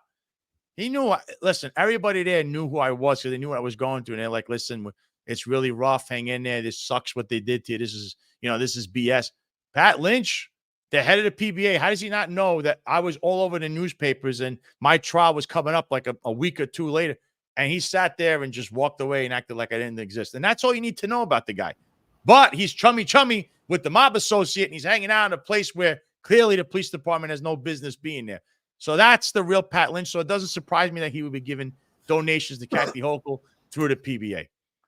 Eric, before you go, EC has a great thing. I'm about a half hour back on the comments. I apologize. There's a lot of them. I appreciate all you. We try to get to all your insight. But EC says right here, tag Shell with this live. Do me a favor. Tag the PC, tag Daughtry, tag the First Step, tag all of them. Get them in here. I mean, they're listening right now anyway, but tag them anyway. Just so everyone sees who they are. Just so everyone sees. They're watching anyway. They're on here now. You guys are invited. Shoot me a DM. We'll bring you up on the stage, right? Everybody do me a favor. Tag them out. Eric, I'm sorry to cut you off, brother. No, it's important. Sometimes you got a thought. You got to say it out loud. And absolutely. You're 100% right. Tag them live, but there's no need to. They're on here right now as we speak. They spend a majority of their time on the job getting paid by New York City to patrol this podcast, to monitor this podcast, to monitor speech, to monitor thoughts. And that's why I think they just can't help themselves, this administration. They're so immature. So there's no doubt in my mind that on their phones, there's information about myself, about Sal Greco, and about John McCarry on their phones, pertinent information, personalized information that should not be released. I'm confident that they're texting each other information that's targeted towards this podcast. So with that being said, what's that? No. Sorry. I thought you. Oh, no, absolutely. And that's why I say right now, more than ever, we have to show each other support and we have to stand strong. Do not be scared. Like and subscribe this podcast. We are here to work together. You know, we're no better than you and you're no better than us. We're here to work together, not in competition with each other. We're here to work together. We want a better New York City. We want a better NYPD. And how that works is by building a team. We're all a team of friends, our listeners on the podcast. We can't just do this just by us. We need you together. Your thoughts are so important. You weighing in. I love the lives because there's a lot of comments here that are brought up that give us an opportunity to reflect on, gives us more content and things to explore. We're all saying the same things. We have this opportunity to speak out now in retirement and really be the voice to help what's going on with the police department. It's sorry to see what's going on. It's sad. And I'm really, Ron Lason's talking about how he doesn't see that there'll be adjustments with the upper echelon of the police department and that Tanya will be kind of the default position for the police commissioner. I think if that really does happen right now without the indictments, that's a huge problem. That's a major red flag. It tells you a lot what's going on with the police department. The police department's infected right now. We need a cool down period. I think that anyone at that upper echelon, upper level, has no business to run the police department right now. And we've seen it on small levels. Again, where units are transferred and people are moved, is a cool down period, especially now more than ever. We need that. Needed at the upper echelon of the police department. And if there is a one-off, there is a chief, someone at the higher ranks that doesn't know what's going on, well, I'm sorry. You have to pay for it. One thing I learned in the Marine Corps is you're only as strong as your weakest link. And unfortunately, sometimes you pay for the team. But also at the same token, I do question anyone at the upper echelon. If you don't know what's going on, shame on you because your ears are closed or your eyes are closed or you're playing pretend and you just close your eyes because you don't want to see. But this also opens the door, and I want to know your thoughts on this, John and Sal, and I think I know already. But we always say the unions are in bed with the enemy. Do you think at some point we may see union trustees or board members get their phones subpoenaed also? Do you think there's a chance they may be part of this? I mean, honestly, I don't if their phones didn't get subpoenaed already. I mean, we saw the president of the SBA get taken down. He pleaded guilty to taking money, and his vice president and his treasurer claimed ignorance, right? And I believe that corruption is omission. And omission is also corruption. Doing this, oh, I didn't see anything. I had no idea. They're just as corrupt. So I don't know. I believe, like the unindicted co-conspirator, people have made deals. So I think that the unions are very capable of corruption. And Sal, before you answer Eric's as well, Bobby Alberson asked again, can I ask you guys your opinion on Caban's trip to Qatar? And I'm going to say right now, I said it early in the podcast. We spoke about it real early when there was only a few people on here. Now we got close to 1,700 on here. And so Ed Caban had made several trips to Qatar. Now, police commissioners have made trips overseas before. I remember notably Bernie Kerik going to Israel after 9/11 to strengthen our intelligence relations across seas. And I have no problem with any police commissioner going overseas for a sanctioned event. But these trips were done in darkness. Nobody knew about them until they were leaked. They came out. Foreign government paid for first-class flights, first-class hotels, first-class dinners, and it happened multiple times. Eric Adams' only statement about this was, we're an international city. We're an international police department. And while that may be true, you know, we actually went around. It's funny that us three are back on this because we went around about this prior and on a different podcast. And I said that the police department should never, and I'm going to make that strong statement again, never should a municipal police department take money from a foreign entity unless it first got the approval of the federal government. And that did not happen. That's ripe for corruption. And I believe 100%, not only the trip to Qatar, but trips, all other trips that happened in the shroud of darkness are embroiled in this whole scandal. That's what I believe. Sal, what do you think about those two questions? Yeah, I actually broke this down, I think, too. Not only in my show, we had a show about this, but the Qatar trip, I just want to know, you know, Qatar, once again, is a country that has an office for Hamas. Hamas, obviously, were the people that attacked Israel and are the people that's the organization that the people are screaming in the streets all night long in New York City with their riots every night about. And Eddie Caban was there on October 7th. He was in Qatar. Now, he's the police commissioner currently still somehow of the NYPD, which governs what? The largest Jewish population short of Israel in New York City, basically. If I was Jewish and I lived in New York City, if I wasn't asking questions today after what we just saw with Eddie Caban, I would be asking, how is the police commissioner, and he's the head of the agency of the largest police force in the world that governs the largest population of Jewish people short of Israel, why was he hanging out with a place that harbors Hamas? Does he talk to Netanyahu? Whatever it is, I forgot. I don't want to butcher his name. Netanyahu, the head of the Israel prime minister. Did he ever go talk to him? What was he doing over there? Remember, he has sensitive information, which now we know the feds took his computers and his phones. So I don't know what he's doing with the sensitive information. That is a scary thought. If I'm a Jewish citizen in New York City, watching how it seems that they're targeting Jewish people in New York City, especially these Hamas sympathizers. So what was he doing in Qatar? That would be the first thing I say. And secondarily, being in Qatar, just a few years ago, you did mention the unindicted co-conspirator, Philip Banks. He was flying all over the world. And they got him and a bunch of other executives saying, oh, that's public corruption. You went on these foreign trips. It's all bribes. So why is it bribes back then, but not a bribe right now? We know Qatar itself paid for that trip. It wasn't Eddie Caban. It wasn't out of his pocket. It wasn't a friend. It wasn't Eric Adams. It wasn't the police foundation. It was Qatar. So why are you paying for a police commissioner to come to your country? And yet this is not approved by the state government, which is the State Department. I'm sorry, the State Department, which is the federal government. So that right there is a red flag. But around this guy, a lot of stuff is a red flag. And I think he should have been investigated for that. And I hope that actually is something that's on there, because that is a real intriguing question on why Qatar is paying for his trips, and they harbor Hamas, and he's the police commissioner where the largest Jewish population lives. And I don't know how no prominent Jewish citizen even mentioned this once. It was just basically us three saying, what's up with that? I will say, right, so we had prior conversations, and just by looking at the surface of it, at first, what did I say? I said, you know what? If we're going to have some type of exchange program and we're going to do training in different locations and provide intelligence in another country and get intelligence there and get valuable information, it sounds great. But we started speaking about it in a roundtable, right? And I said to myself, you know what? It has to. I said, you know what, John and Sal, you're right. You both said the same thing. It has to be approved by the federal government because it's ripe for corruption.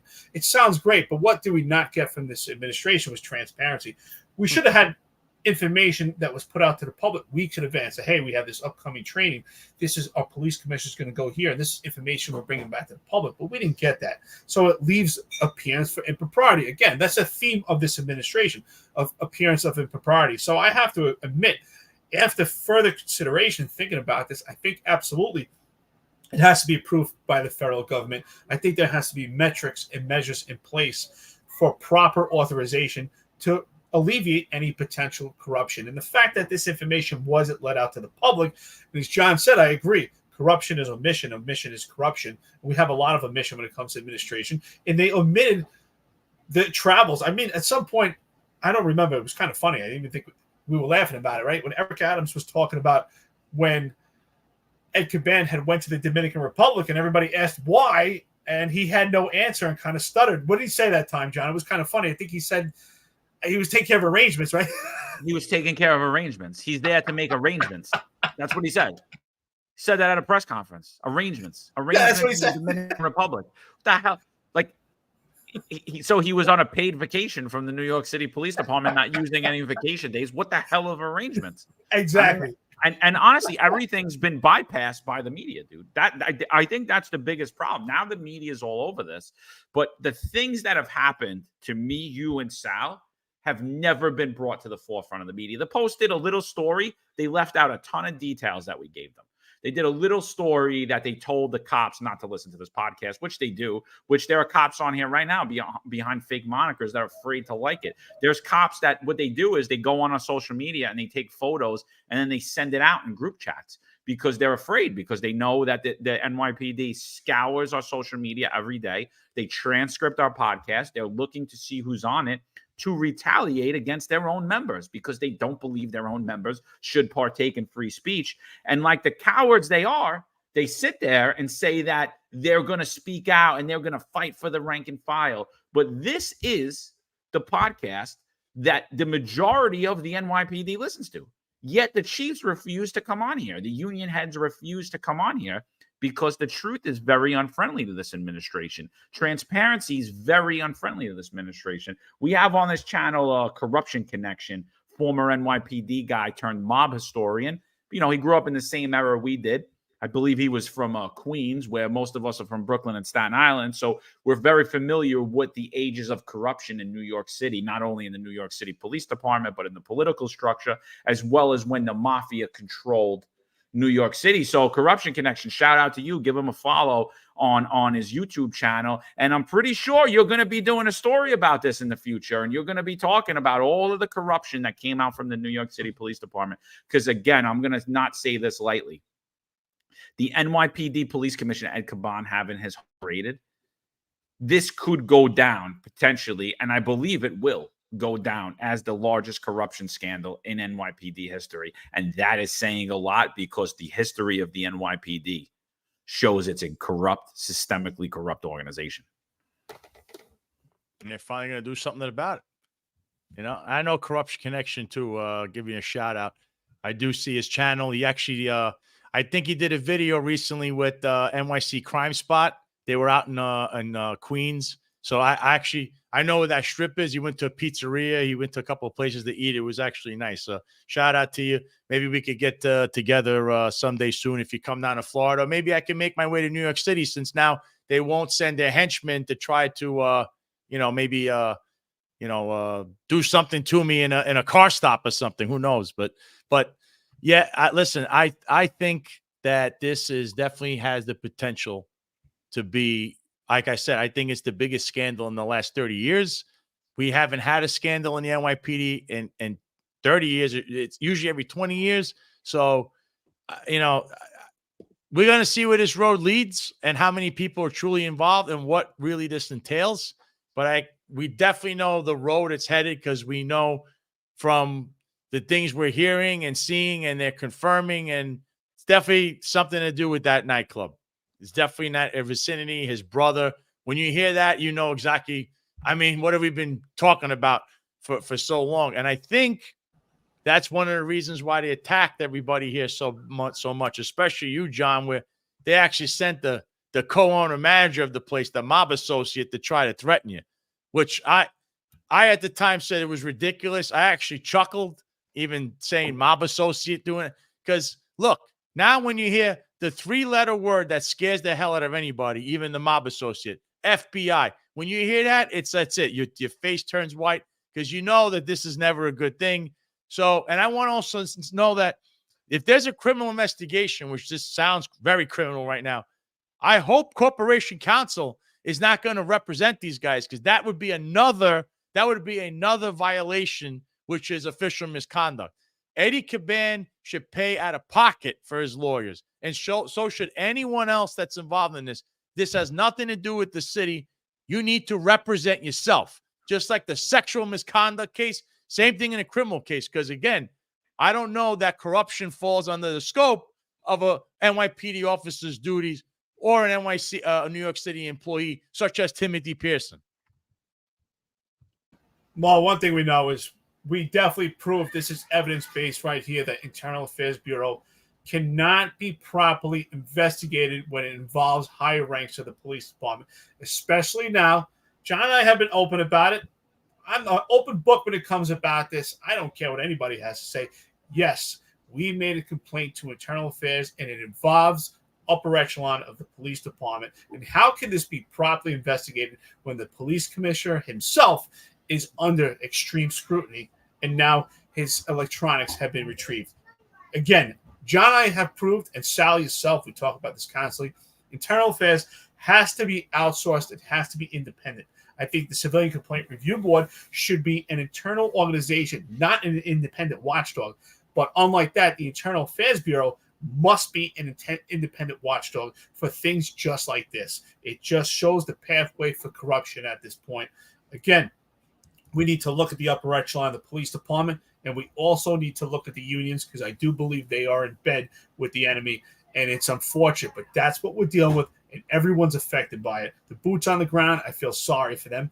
And again, John said it. There was a small piece about us in the paper, about the podcast, but really it was pretty much expressive about the gag order that's going on with the police department. There's an unwritten gag order that dare you watch this podcast, dare you listen to this podcast, dare you subscribe to this podcast, there will be hell to pay. But it's time that you stand up and you push back on this corrupt administration right now.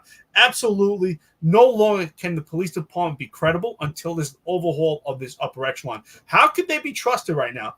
Everyone right now in the upper echelon is suspected, is under suspicion right now. Every one of them, and I don't care what they say or not, every one of them is tainted by some form or some means. They know something. And that's one thing we all know about the police department. John, you know it. Sal, you know it. No one in the NYPD is going to the CIA at any time. There are more leaks than the Iraqi Navy. The police department, they are horrible when it comes to keeping secrets. You want information getting out, you tell a member of the service, and that information will be out quickly. We see it all the time. Information that should not be released to the public gets out rather quickly, and we know that for sure. So a good friend, Stephanie Michelle on X, chimes in. She says, any chance Diddy is singing like a bird, considering Meg Adams took the key to New York City? So I think you're going to see And you know, Sal, I kind of want you to bring it home for us with con sofritos, because you know we got about 1,700 people in here, a little bit over that, and you know I think you see that there's a lot of criminal association going on with the upper echelon of the New York City Police Department and people that are in the entertainment industry.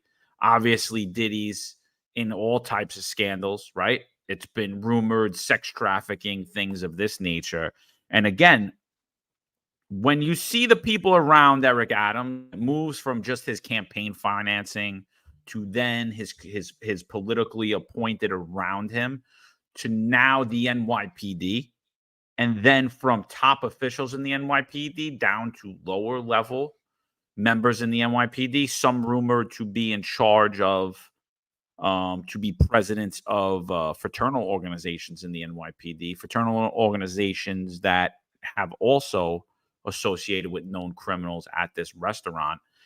I do believe that I don't think Diddy's singing. There are rats singing, and someone made mention to that. There's definitely people that have been arrested and been indicted already that are flipping on this administration, and that's why all of this stuff is coming out. And I do believe Key Chan Sewell somewhere in the background telling a story about what happened and why she left the NYPD. I don't have any facts on that, but that's just what I feel. Just from everything that I saw, the abrupt leaving, and just through the rumor mill, I heard time and time again that she was asked to do things that she said, I will absolutely not do, things that were illegal. So I believe that somewhere in the background, there are people telling on this administration, but you're going to see that this administration, I don't believe just associates with criminals. I believe they're partaking in criminal activity, and that's the significance of, I believe, the first time. This is the first in the Eric Adams administration, the Get Stuff Done team. This is another first Eric Adams could put on his belt. The first time an NYPD police commissioner has had his home raided while he's an active sitting police commissioner. Sal, can you tell the audience a little bit about what you discovered at Con Sofritos, and if you think it relates at all to anything that's going on? I think there's a big possibility that there is. Obviously, like I stated, this was a place that operated illegally. The buildings department went there, gave them a violation immediately, tell them to tear down their party shed. They never did that. And the party shed, folks, just so you understand, the restaurant has whatever, could fit 100 people in there, but the party shed has no occupancy because we never know. It's in the parking lot. It was an extension illegally built. It was made out of wood. And the reason it's a public safety hazard is they deemed it not safe. That's the bottom line, the buildings department. Funny, there's an article today about something where they tore down something, and Eric Adams praised them for saying, oh, this was unsafe, but he didn't say anything back then to Con Sofrito. So then the fire department went there and said it was a fire trap. Why? It doesn't have a fire suppression system. But the problem is we see them getting all these summonses, and they're getting but they never mitigate any of these issues. Then we have the police department hanging out there, having parties, they're rubbing elbows with all these nefarious characters that they should never be hanging around with. But nothing was ever done. And in the future, I will tell you about other things that occurred there that I know of, that I haven't said, but I will say on my next show. And it's even more disturbing. And there's even more facts that you're going to, the facts here would leave you to believe, man, this place has a huge appearance of impropriety. But this was a place, like I said, we keep referencing that certain people hung out there. We had Peter Guns, who's a well-known rapper, but he's a convicted felon. He's a link that he knows all these guys, P. Diddy, Fat Joe, another guy. He's always there. What is the police department doing hanging around those guys? I mean, you have a problem. They have a problem with me being Roger Stone's friend, but Fat Joe and Peter Guns he got convicted of selling guns. How is that okay? Nobody's ever been investigated for this. So that place, though, has a lot of rumors where, again, Jermac Romero, his lawsuit, allegations, prostitution, drug sales, meals on the arm. Then you hear other stuff that it's there's straw donor schemes where they're having fundraisers. And if you look, Eric Adams himself, I could tell you, I looked there. There is nothing on any campaign finance form that states he had an event at Casa Frito, but yet he was there all the time. He had his birthday party there. That wasn't on there, but yet there were people there. Who spent what money where? Other politicians, same thing. This place is infamous for all the wrong reasons. But again, the manager created a place, the mob associate and self-admitted criminal. His whole MO was that Jimmy's Bronx Cafe, Jimmy's Uptown, Jimmy's Downtown. As fast as he's open or he's part of the place that opens, it shuts down for whatever reason. And it's always a catch to it. Jimmy's Bronx Cafe, there were unsolved murders, there were shootings, there were stabbings. Major League Baseball banned their own players. Of course, Fidel Castro went there. So, I mean, everything this guy, whenever he gets involved in a place, some crazy thing happens there. And this was no different. Only that this place is owned by the police commissioner's brother. So that in itself, again, with all the people involved, the appearance of impropriety is huge. I would not be surprised if you see somewhere along the line they start talking about the nightclub itself, because if the rumor is true that we're hearing and the speculation that his brother is also someone that the FBI visited or they're inquiring about, then it clearly has to have, I believe, something to do with this place. Well, I've been involved in numerous search warrants, obviously not in the federal level, but on the local level, constantly doing search warrants, and search warrants are very specific. So I'm curious what else was taken part, what was allotted by the judge, part of the search warrant to obtain from these homes. And that's what's also indicative that there's more corruption going on than what we suspect, more than straw donors and more than just campaign funds. Because if they just wanted their phones, they could easily stop them at one police plaza and retrieve their retrieve their phones at one police plaza. But the search warrants were conducted at their homes on a personal level. So this is far deeper than we actually see at the surface. So I think there's a lot of corruption, things that we're going to be completely shocked that's going on in the police department that we're going to see. Someone said that the eyes are the key to the soul on these comments. I agree, absolutely. And we can see the eyes right now of the members of the police department at the higher echelon. Just look at them on the dais right now. Lately, during several interviews by Kaz Daughtry, John Shell, Tariq Shepard, their tone has changed. I really think that the House of Cards is really starting to crumble on them. I see Tariq Shepard gets flustered, and I think he gets kind of frustrated. His anger comes out. Kaz Daughtry, when he gets nervous, his lip starts to quiver. He kind of stutter. John Shell, it just really looks really uncomfortable. His shirt gets bigger, and Chief Madry tries to play damage control, and this is what we see what's going on. So I think we're going to see a lot more in depth of corruption. That's really going to plague the department for years to come. And I really do say it again, we need an overhaul of this NYPD. We need the NYPD patch to represent what it used to be and not what we see now.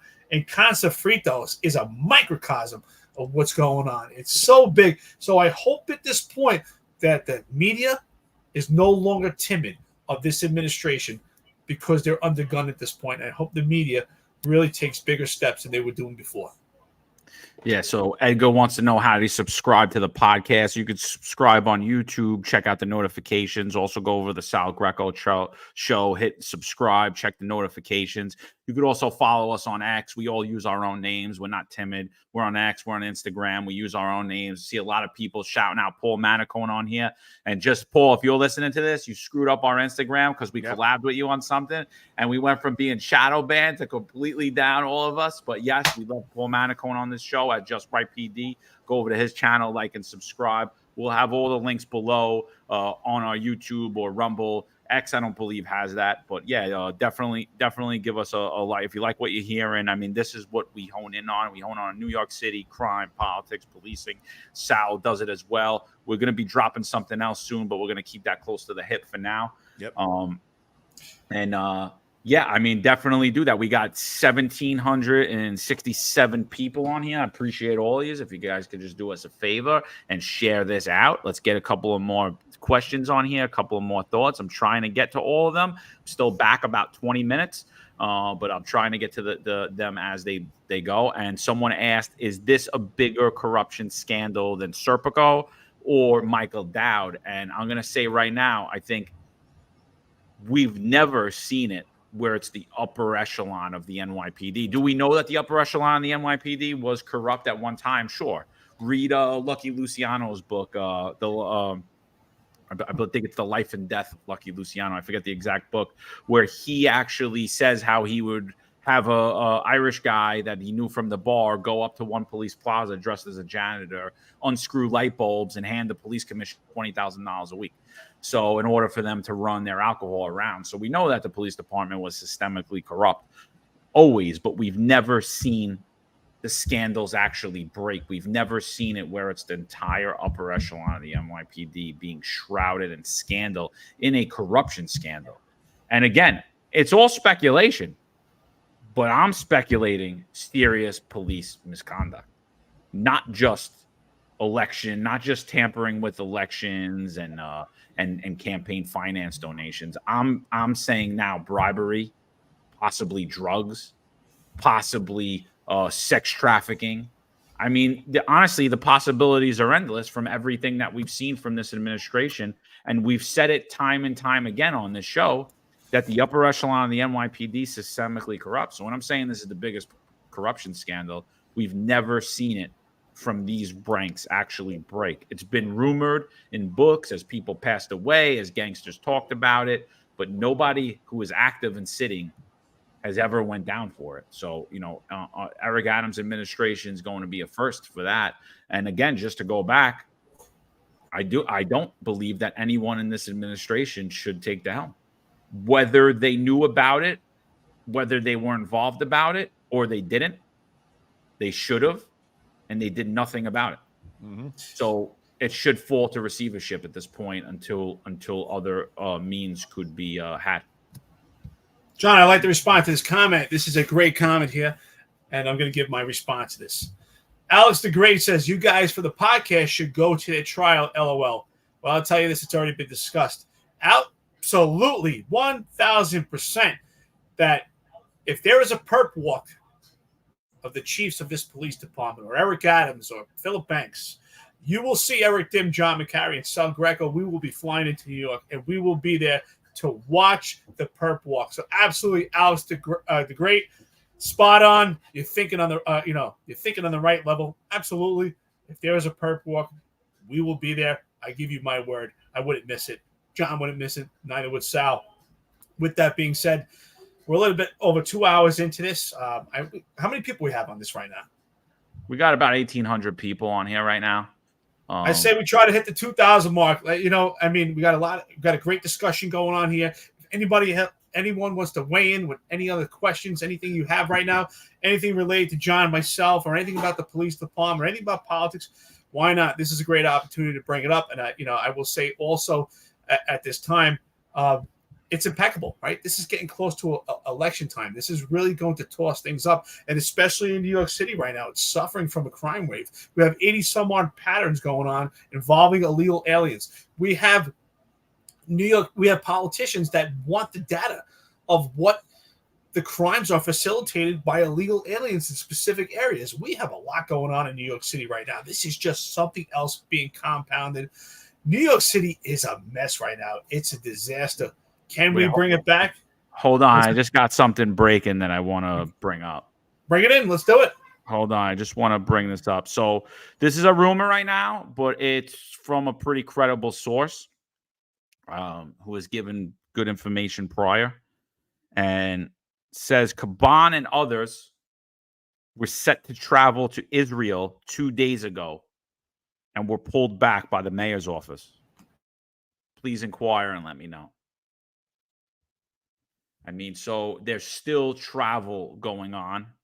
The other thing that I think we need to talk about as well is these migrant contracts, these no-bid migrant contracts that has been given out. And Timothy Pearson, who has had his home raided also, who I don't know, he wears an NYPD jacket, but he's not an NYPD member. He was a retired inspector. I believe he retired in a shroud of mystery as well and scandal.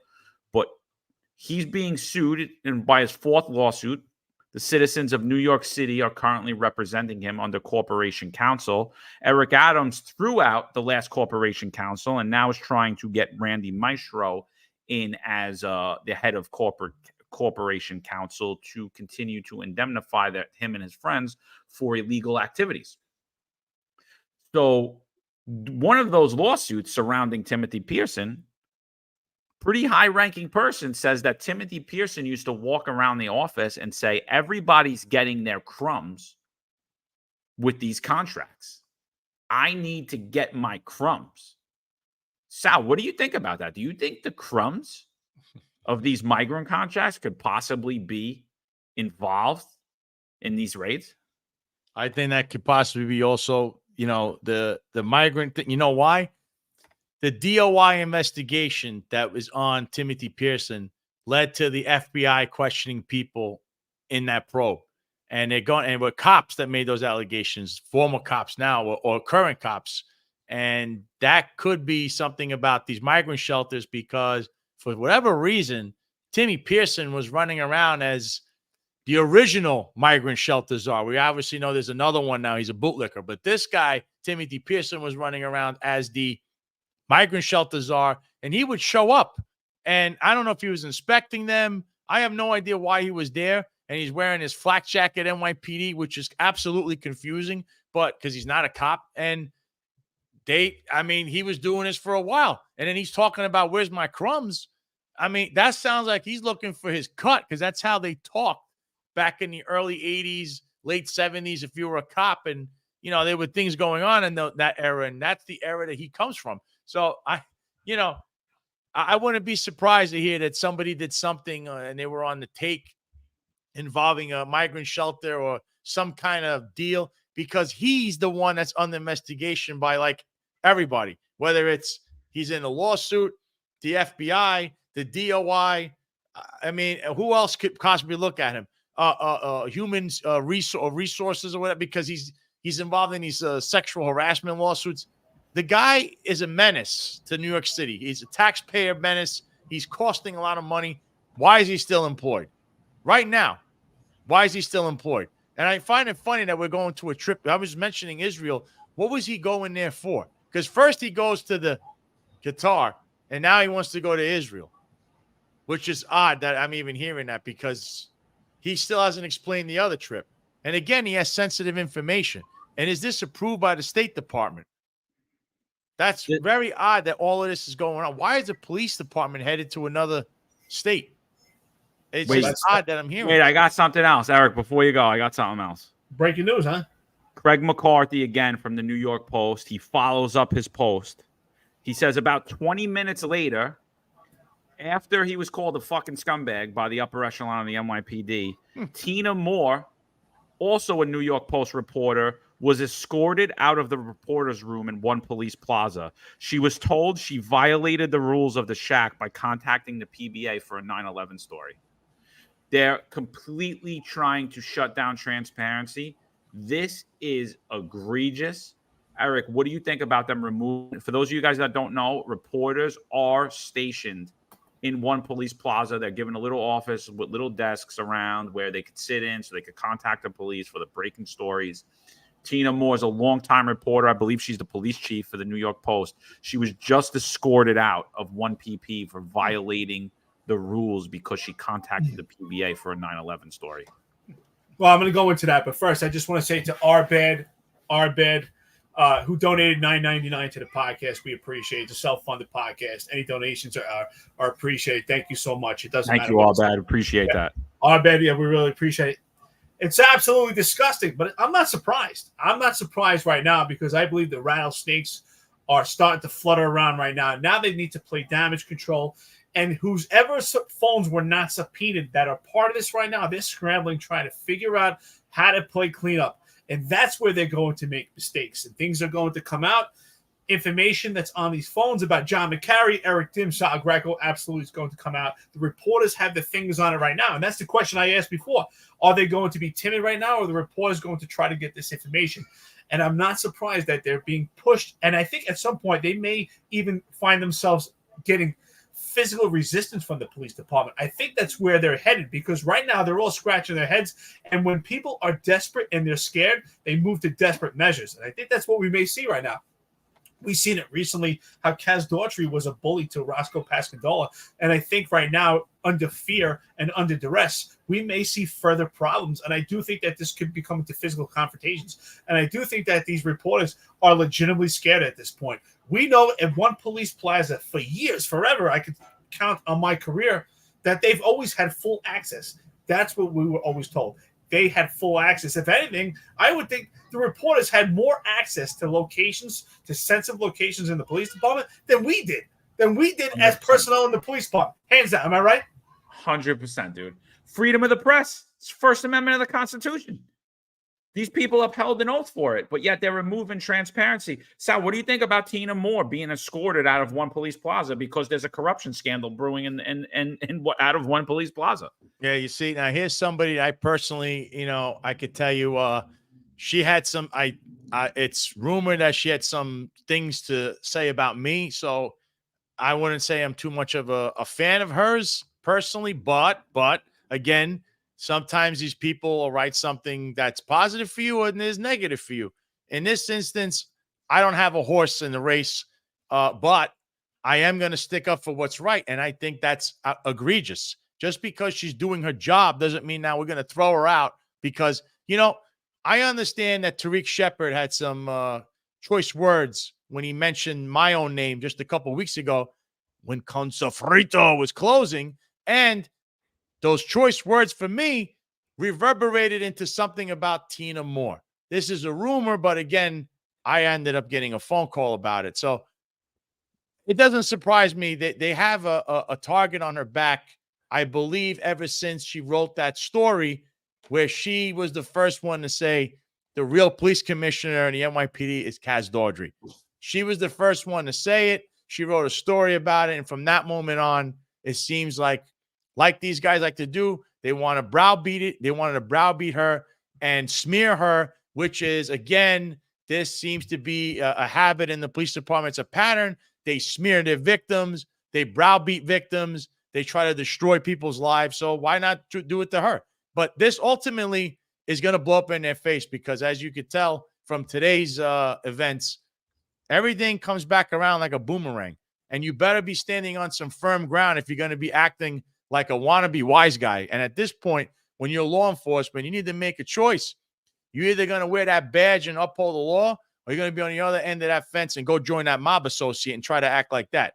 But you can't have it both ways. And I think these guys have lost their ways. They're out of control. They're the least transparent administration, I believe, in the history of New York City. And you have a mayor that's the most conflicted man in politics. So I just think this is actually going to get worse before it gets better. 100%. Eric, Chris Arnold's bringing up a good point, and I think we should talk about that as well because it really relates to Tina Moore being escorted out. He says, do you remember when they wanted NDAs signed if you worked for certain chiefs? So after this podcast became very popular, but before we started really getting attacked, it was immediately upon me being forced out and going on social media. The podcast had just dropped. You had joined. Sal had then been terminated. And we kind of started going out on social media, all three of us. The NYPD had went around to certain officers and asked them to sign non-disclosure agreements that they could never disclose what they talked about at work. So they can never write a book. They can never go on a podcast. Yep. They can never do anything. And more than likely, I believe, it was to cover up so they could never talk about the criminal activity, so that they could be sued if they did. Oh, we have a non-disclosure. Because what the hell would a police organization that touts transparency, that touts integrity, what the hell would they be asking their officers to give up their First Amendment right? And from what I heard, by the way, at the time, was they were going to do it mandate style. They were going to say, you have to sign this mandate, you have to sign this non-disclosure or else you're out of your detail. But I think that they understood at that point that that would be national news because there were people out there speaking out and calling out the corruption in the NYPD. So they backed off of it. What do you think was the significance of that? I think the first intention for the NDAs was to suppress the observation from the police department and the support of the police department members that we were getting from this podcast and also Sal Greco show.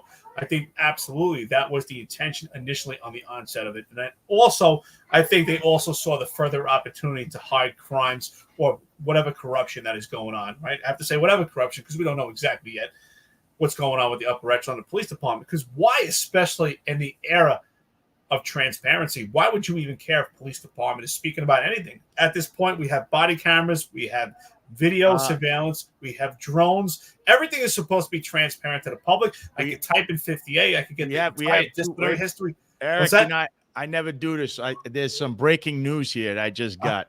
We're getting this. I tell you why I gotta get my breaking news. Now I'm gonna explain this to yourself. This is this first. It's on Twitter. I'm gonna give you something that's on X from Matthew Chase. He goes, "Is it proper for the NYC taxpayer to bankroll lawyers defending a top New York City Mayor Eric Adams aide accused of harassment outside scope of official duties?" Assemblywoman Jennifer Rajkumar, remember her? Mrs. Red Dress, follows Eric Adams around everywhere and also is a big Conso Frito girl, promises to do legal research and provide answer within the week.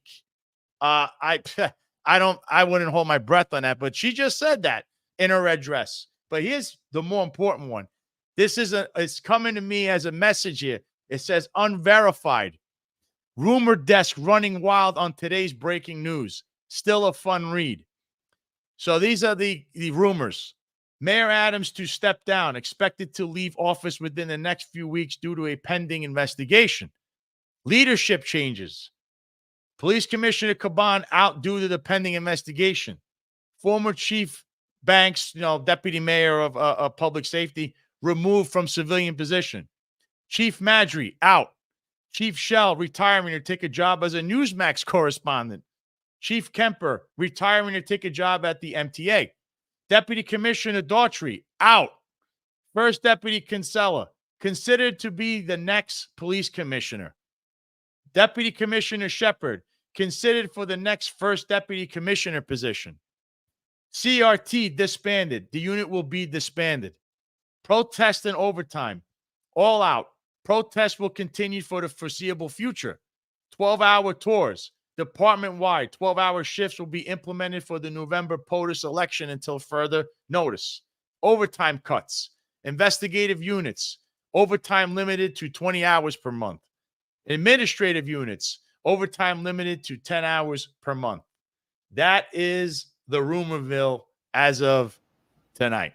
Well, I can tell you, listen, we've seen those things come out time and time again on WhatsApp and these big, these big rumors like that. I don't put any stock into it, honestly. I mean, we've heard this time and time again. It sounds interesting. It doesn't sound too far from the truth. I mean, we do need an overhaul, but the fact that Tariq Shepard and Tiny Kinsella would still linger around, that's a problem. But I think this is a complete rumor. Cops love this stuff at this time. I mean, but ultimately, we have to talk about the real issues. And the real issues is that we need just a complete overhaul. Whatever rumor is coming out, it doesn't matter. Everyone has to go. They are all stained, in my opinion. Honestly, I'm disgusted by this. It's despicable. I think about it, I'm sitting here like, wow. I'm the most complained cop, right? And now if you look at my name on paper, if you didn't know me, like, this guy's a monster. You must think, like, this guy's a monster if you didn't know me. I mean, most people that hear me talk or they get to meet me after looking at my 50A, which is public record, which is kind of funny that they don't want cops telling stories because your 50A tells a complete bullshit story about you. People are like, oh, man, I thought you were going to be some type of Neanderthal. Right? And I got my complaints because I was doing my job. But the job never stepped in to care about me because I represent other cops out there that could be the next most complained cop for doing their job. I never had any discipline in my career at all. And I get 8 sets of charges in a 6-week period, and no one stood up. No one stood up. No one stood up for John while he had to make a decision if he wants to take a shot or not. And within 7 days has to make the decision of his life. And now he's in retirement. Sal Greco was wrongfully terminated. The bottom line is the three of us who have far more credibility, have high esteem and high integrity. And if we didn't, we wouldn't have the good friends and listeners of the podcast that we have right now. We should still be employed by the New York City Police Department. But instead, we have scum like Ed Caban and these other clowns that are bullying people on social media, including us, that are still employed by the New York City Police Department. That's what I'm disgusted by all this. We're talking about all this, and you know what? It's just disgusting, the fact. And then you have people like Marlon Bethel. You know, they claim to care about minorities. He's a black man that was terminated, discarded by this police department. And there's so many other people, I just don't know their names, and I can't even mention them right now, were just discarded and thrown away. And then we have clowns, we have losers, and who are still employed by the police department, who took an oath, and they totally misused it and abused their power. And they shamed not just them, they shamed all of us. Because all of us work so hard to have the credibility and actually represent the patch well. And they put a stain that's going to last for years. And it's really hard to come back from this. Will we come back? I hope so. But you know how long that takes. I mean, we're still, to this day, we talk about Michael Dowd. It's still fresh in people's mind. We still talk about Serpico. And you know what? In years to come, you're going to be talking about Eric Adams, Philip Banks, Ed Caban, and whoever comes up in this. John Schell, Kaz Daughtry. It's not going to end. You know what? And Ron says, tell us how you really feel, Eric. Absolutely. I have no problems. I've been an open book. I have no problem because, and that's why I've been doing this since day one. I don't want someone else to become me. My career in law enforcement's over, and I don't want it anyway. I'm proud to do what I'm doing here, speaking out. And I believe the squeaky wheel gets the oil, but I don't want someone else to become me, especially under this leadership. Absolutely disgusting, shameful. I condemn every one of them. I want to see everyone go. And yes, when there's a perp walk, I will be there, and John will be there, and so will Sal, and we'll be there smiling. Yeah, I'm just sad that they didn't get perp walked out of 1PP. That's what I'm saying. And a lot of people on here, well, they're innocent until proven guilty, and that's 100% true. But I've actually went on raids with the feds. They're not coming in your house if they don't have the deal sealed. They have it already. They're not coming for your electronics because they didn't have you on a wiretap. They're coming for your electronics to secure what they already got. So, you know, Laura asked a good question here. She says, is the DA's office on the up and up, and if not, who's really going to handle the charges, trials, and cases? So this is the Southern District of New York. This is the feds. It's a completely different ball game. This is out of Alvin Bragg's courtroom. This is a completely different ball game. The feds go by a completely different set of rules, like we just seen with Governor Kathy Hochul and Andrew Cuomo's one of his top aides and a husband who were arrested for acting as foreign agents, which is a charge you would get if you didn't register with the United States government and you were taking money from foreign entities to help further either a foreign government or a foreign business's stance in America. Same would be true if a top official for New York City was taking money to, I don't know, help foreign entities set up real estate deals or business deals inside of a city or deals with the city, would also be acting as a foreign agent. And those would all be handled by the Southern District of New York, which I've testified in. And I'll tell you, it's a lot different than being in Alvin Bragg's office. You do not want to be accused of a crime and standing in that courtroom. Well, I'll tell you this. Listen, I had numerous apprehensions for illegal firearms in the South Bronx. In many of those cases, we worked with the feds, and then we would have the feds prosecute them. And what I learned about it is exactly what you're saying, John. They would not take any cases from us to the federal level unless they were super and airtight. If there was any doubt or any questions or any form that they had to read between the lines or interpret the law, they would not take the case. It had to be super tight. You saw the perpetrator. You saw the illegal firearm. You could identify the gun from start to finish. It had to be super tight. And if not, they would not take in that case. It had to be completely evidence-based. So the fact that we made it this far with the police department is a mirror image to me of what I used to do out in the South Bronx, turn these illegal firearm cases to 500 Pearl Street, which is the Southern District, the U.S. Attorney's Office. It's a total different playing field, absolutely, from the District Attorney's Office. And at this point, also, I don't believe there is any cooperation or any discussion with the District Attorney's Office because we can't actually trust them on this. Why? Because Sal Greco, you exposed them on Consafritos and different pictures where they're hanging out there themselves. You know, I keep seeing people mention Keyshawn Sewell. Just for the record, just so you know, Keyshawn Sewell was the person that terminated me. Very recently, she's also the vice president of security experience in the Mets. She actually, two people with MAGA hats, two African-American Trump supporters were told to leave. We never got a full story of what happened there. Of course, she's one of the bosses. Nobody tried to get a comment from her and find out why that happened. But she obviously terminated me, and there was a lot of Trump supporter narrative there that I was a Trump supporter, and she didn't care that basically trample on my First Amendment rights. But don't sleep on her, because she was also pictured around Jimmy Rodriguez, which is the manager of creator manager of Con Sofrito. So she's there, she's pictured there. So as much as you want to say, oh, she was great, but she was there. So what does she know? That is the question. The last three police commissioners have all been pictured with that guy, with the brothers in that place. So it's, again, we're going around in a circle. There is an appearance of impropriety that is glaring you in the face. It's glaring you in the face, and it shouldn't be overlooked. I understand people might have never let your feelings get in front of facts. And the facts are, she was pictured with these people, and she might have to answer for that one way or the other in a courtroom. That's all I'm going to say as far as I'm going to say.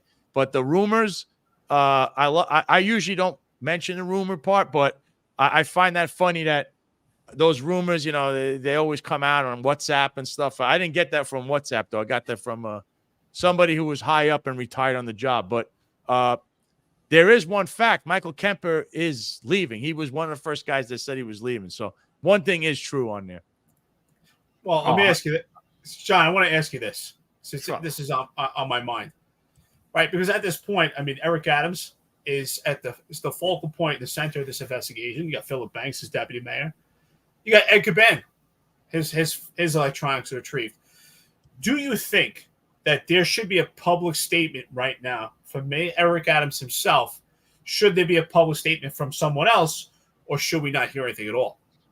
I think tomorrow morning, Eric Adams should hold a press conference and talk about all of the stuff that's going on. But the problem is it's an active investigation, so they're going to just hide behind that. Mm-hmm. Either way, there should be a press conference. I believe he will have one. If he doesn't, it's going to be at Off Topic Tuesday next week, which is one of my favorite meetings of Eric Adams that he holds every week, where there's just a ton of comedic content that comes out. So I do believe a statement needs to be immediately released. And going forward, who's going to run the New York City Police Department and how it's going to be handled? Who's going to ensure public safety? We have a lot of big events coming up this month. September is a big month before the fall off, right? We got the UN General Assembly. That's a huge event for New York, the NYPD and New York City as a whole. A lot of leaders from around the world all fly into New York. They're going out to dinner. They're meeting at the UN. This is no small task, and we've seen them fail horrifically at the West Indian Day Parade, where there was a mass shooting on the parade route in front of hundreds of cops. And we've seen Eric Adams and the leadership of the NYPD tout it as a success. It was successful. Just take the mass shooter out. And they blamed it. It was only one guy. It was only one guy shooting. But then the illustrious Kaz Daughtry goes on Fox News and he slips. And he says, you know what? Actually, we think there were multiple shooters. So right before he said, how are we going to stop one guy from shooting into a crowd? So he's telling that the New York City Police Department can't keep you safe at a large-scale event. They can't stop one shooter. But he forgets that he also told you that they can't stop multiple shooters. And two, right as of this moment, those shooters have not been apprehended, because what's top priority for this administration is removing Tina Moore out of the press room because they're mad because Craig McCarthy called for a quote. Oh my God, it's so true. These guys are, oh man, it's really, they're all their priorities are backwards on this job. It's like, man, I mean, when you think, it's like you say, you want Eric Adams 4 more years. I don't even think you get it. I don't even forget about 4 more years. I don't know if he makes it 4 more weeks, but I'll tell you this. Next month, the NYPD Hispanic Society was supposed to honor Eric Adams. And the month after that, Eddie Caban was supposed to be honored by the NLOA. I wonder what's going on there. These guys got so many awards for I don't know what. Crime being higher than it's ever been in the last 30 years. I guess all the dead body parts that are showing up on Brooklyn. They see, it's like Roy DeMayo's back. I guess they're getting rewarded for that. Or the migrant crime wave, where now we're going to have a new thing. You have comp stat, traffic stat. We're going to have migrant stat, where you look at all the migrant crimes, all the migrant crime wave, where they're committing crimes, and they're going to break it down on a migrant stat. Maybe that's what they're going to get an award for. I don't understand why they're so into that social media. I want to be a star celebrity. Give me my awards, when really the public safety, that's your job as a cop. And as a politician, that should be your number one issue, is public safety. And these people do anything but try to keep you safe. They gaslight you. They tell you one thing, they really mean another. Then they're going to try to come out and browbeat independent podcasts, guys that used to work for them, that basically were just being critical of the job and things that are happening every day. Just like if we weren't around, somebody else would be doing it. May not be at the level we do it, but so then I guess you would browbeat them. So that's their priority. It's egos over everything, like Eric says. Oh, absolutely. That's why these lives are great. Our friends listen to the podcast. LJ says, which I didn't know this. We've been doing this podcast now 2.5 hours. CBS New York did a short interview with Adams an hour ago. And Ron Layson says he already made a statement on tonight's news. And Ron Layson actually goes into the actual statement.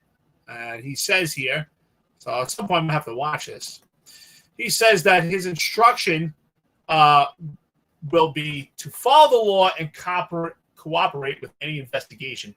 He also said he feels he did nothing wrong and knows of no inappropriate activity by his team. So that's a statement we know about at this time from Ron Layson. I'm sure we're all going to watch it later.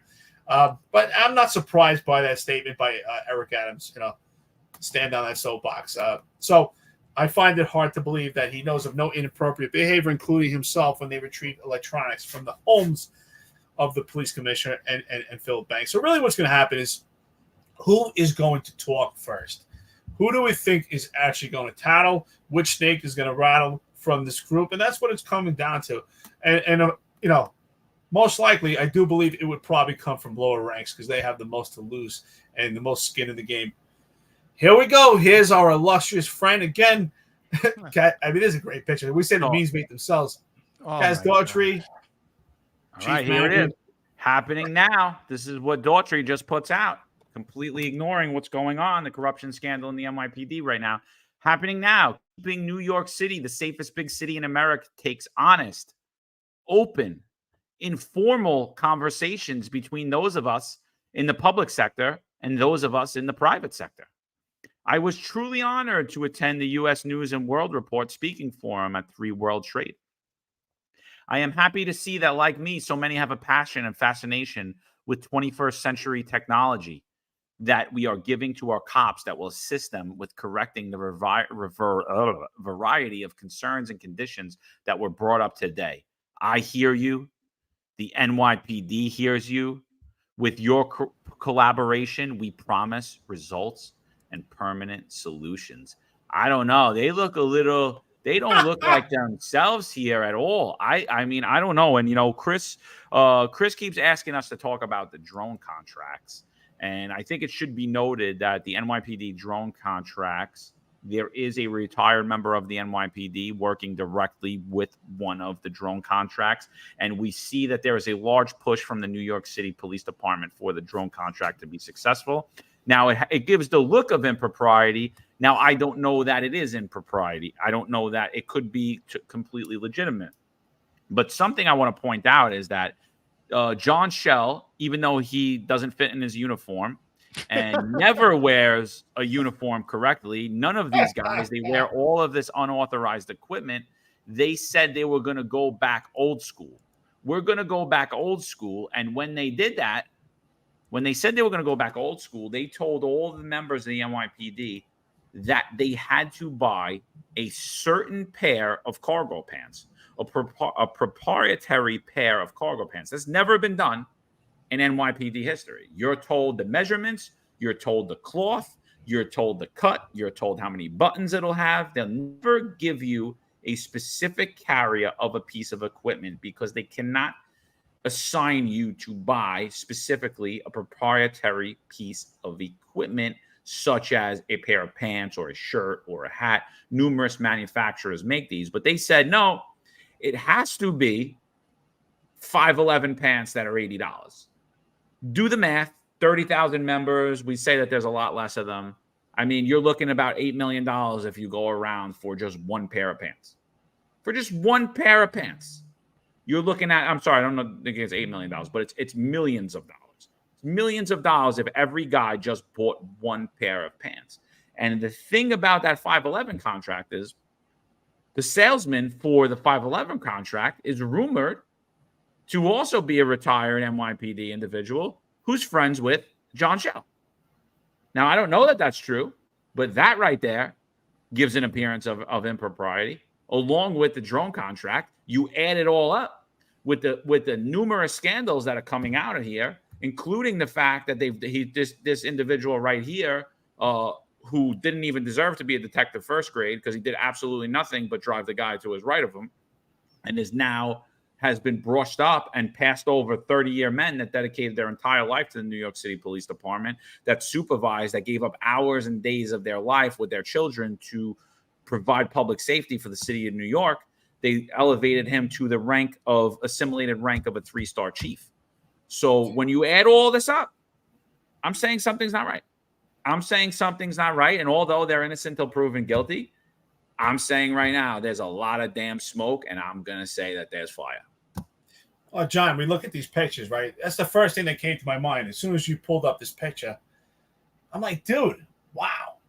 Every time I see a picture of Kaz Daughtry and John Shell in particular, Jeffrey Madry, for some reason, he's always in uniform of the day. His uniform seems to be on par with what you're supposed to wear. But these two in particular. You want to laugh? You want to laugh? So Chris Sommerfeld put this out 2 hours ago. He said, when I just tried to call Chief Shell, the chief also handed the phone to Shepard, who told me, I'm wondering why you didn't call DCPI before hanging up. Shepard, of course, is DCPI. Listen. That's like a cop. That's like a cop saying, "Why you got to call 911?" It's like, no, mother, you are 911. You are 911, my friend. Right? Do you understand what's running? Oh, you're the guy. But I want the public out there that have been watching this now for almost 2 hours and 40 minutes here. Do you hear when Eric and John talk about this being a clown show? And it's like the memes make themselves. This right there is a meme in itself. It's a joke. You call them, I'm DCPI. Call DCPI, but he is DCPI. What is he talking about? So it's a big joke. That's what I'm saying. You look at these pictures right away. You're like, here goes another uniform, right? It's always a different uniform, and uniforms we never seen before. I mean, some of the stuff they wear, it's stuff like, where did they get that? I mean, forget about the whatever, that Ed Caban wears, but some of the shirts they wear, like stuff we've never seen, designs we've never seen. And you have to ask yourself, right, because the information that we have, the information we have about 511, about having a specific proprietary purchase, and also that this sales rep was also a New York City Police Department sergeant, that breeds ripe for corruption. And that you have to ask those questions. And again, I think the most important thing that we talk about, the theme of this administration, is the theme of the police department that we heard for years that is most important to alleviate for corruption, is do not have an appearance of impropriety. It's just as guilty, and that's what I'm saying. You look at these pictures like, man, they always have a different uniform. So they getting some type of kickback to get these uniforms, because who's paying for it, right? Who's actually flipping the dime for these uniforms? Again, I mean, there's just so many questions with this organization, with this administration. It's unfortunately, and it's endless, these conversations, because every day there's something that is questionable about this leadership. So, what are you reading right now? I can see on the tip of your tongue. You're dying to get this out. No, I'm looking up and see what people are saying, if there's anything new that's happening. But I see that everyone, Politico, they all have the same, like they're all writing the same article. I'm just looking for anything new. I just find it funny that two reporters called Shell and got that answer. Oh, DCPI. These guys think they're funny. Like I said, I think You know, this is funny when you're in a locker room. These guys talking in the locker room, if they're talking in the office amongst themselves, you're talking to the public. These are reporters. They represent the people. They got to write, and they're going to write this, that you're acting like a child, which is. Why would you be surprised? This is the same guy that puts encrypted hashtags out about me and John. God. That's the same. Now, like, he's a big tough guy, tweeting at 10 o'clock at night with a drunken stupor from Salty Dog. But now he wants to refer to DCPI. And I mean, who is the guy? And the guy's this right is what next you're to him. getting. I'm not surprised by it. What I've seen on social media is like, I remember months ago saying to John, like, this can't get any worse. Like, these guys, at some point, they have to like have a little integrity or something to stop themselves. But no, they just, they just keep going further and further. I mean, they're so unhinged, and now I guess they're so dug in, they have to just keep lying and keep saying outlandish shit to cover up the outlandish stuff that they're doing. I think they're so embedded right now.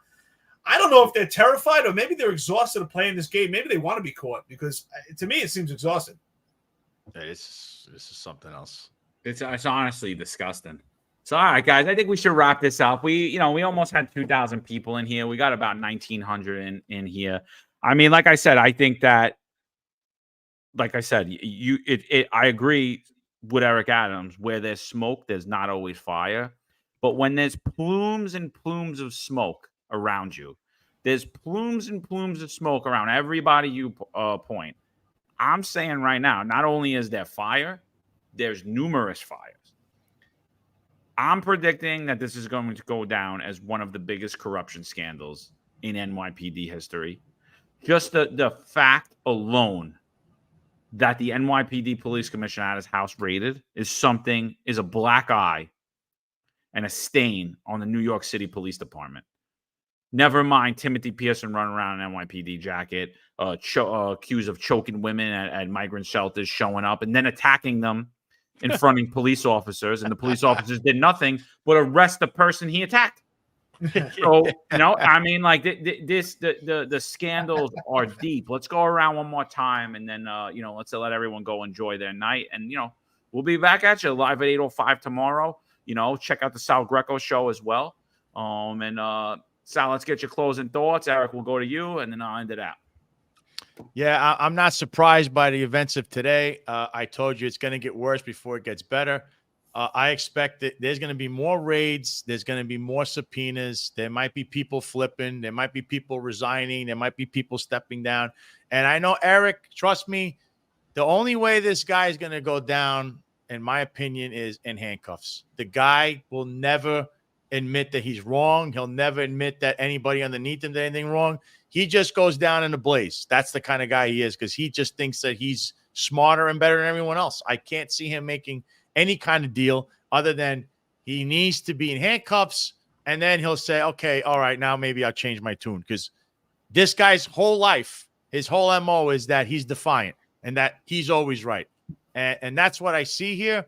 Again, I think this is going to get worse before it gets better. And I'm going to say this. Guys out there, please go to the Sal Greco show on Rumble, on YouTube, on Apple, Spotify, all those major platforms. I got a new show that I did today. That was I actually covered the Juve incident, but the next one is the one everyone's going to want to watch. It's another expose on the place that's actually probably in the center of all of this, or maybe center right, and that's Con Sofrito, which was owned by the police commissioner's brother. This clearly, when they mention his brother's name, this is what's going to come up. It's the only link between them, I believe, is I used to see pictures of Eddie Caban. The guy must have lived in this place. He was there so much. You would think that he's the owner. That's the appearance that it looked like. So I'm going to do a whole expose. You got to stay tuned for that. It's going to be very riveting. I thank you, John and Eric, for having me on, and we're going to keep bringing it. Thanks to everybody out there with the comments. I love the comments. Hey, comment on my page what you think I'm saying, if you like what I'm saying. And, we just listen. I pray to everybody on the job, stay safe. If you're a cop, just hold on to your horses. It's going to get better soon when this black cloud goes away. And it's you're in the middle of a storm. I know that feeling, but The clouds will dissipate and you're going to see the sun. That's the best I can do. Just hang on. Things are going to turn around. They're going to turn around shortly too, because November there's going to be an election. So just hold on a little longer. I know it's hard to think like that, but that's what you got to do. Hold on, because the tide's about to turn. I think this last comment here, one of the last few comments that we have, it's a short comment, but it drives the whole entire podcast home. Michael Warren, you say it right here, brother. Friend to the podcast, listening. I appreciate it. Yeah.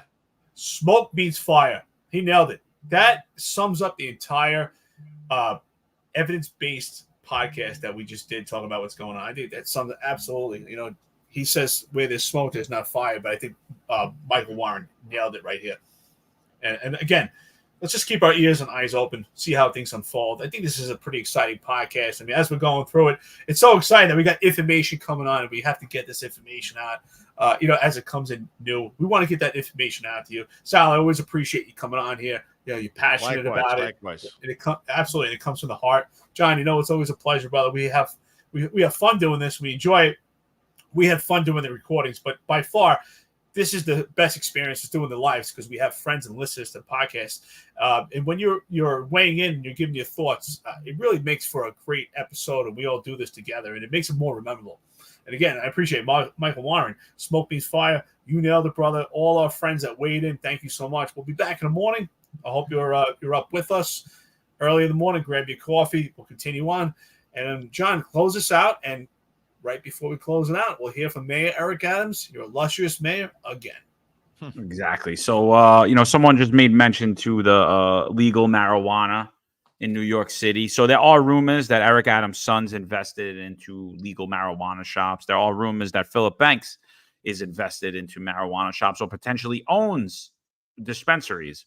And what's being alleged by a lot of the shop owners who have been closed down and heavily summoned is that they are arbitrarily and capriciously going after certain shops, hitting them for fines while they're ignoring shops directly across the street or right next to them doing the same and selling the same exact products.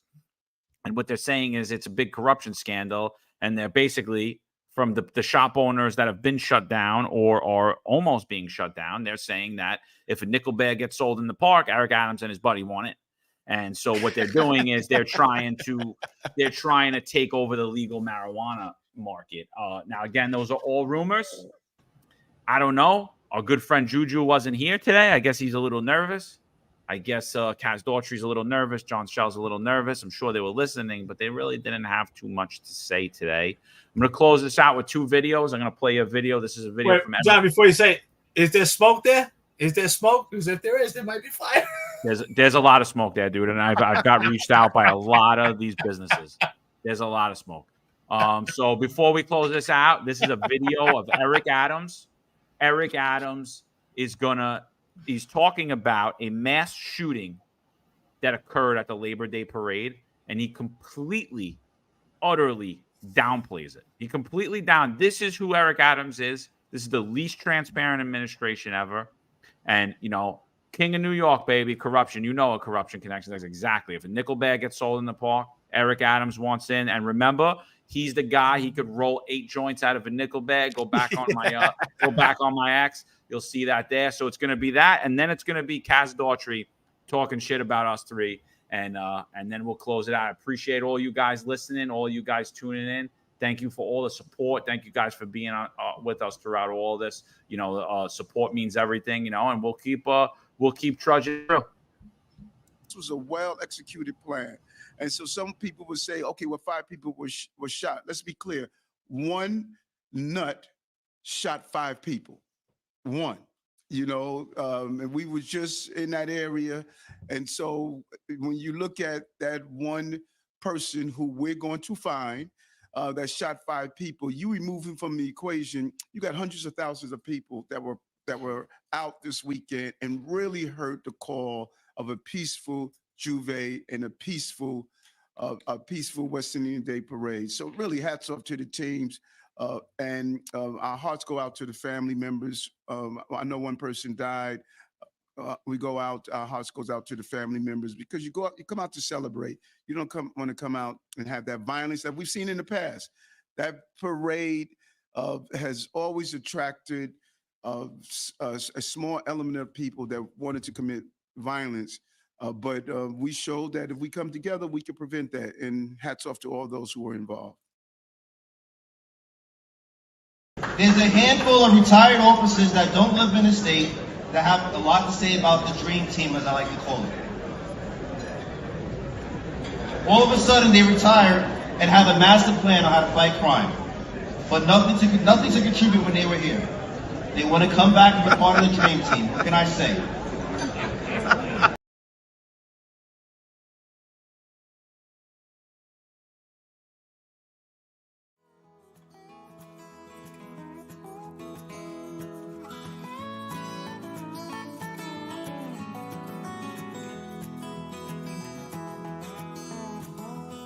Tom Sullivan is the Republican, Conservative, and Common Sense Party candidate for New York State Assembly District 23. Tom is a financial professional who served simultaneously in the United States Army Reserve for 30 years and has now retired. His district covers Ozone Park, Lindenwold, Howard Beach, Broad Channel, and the Rockaway Peninsula.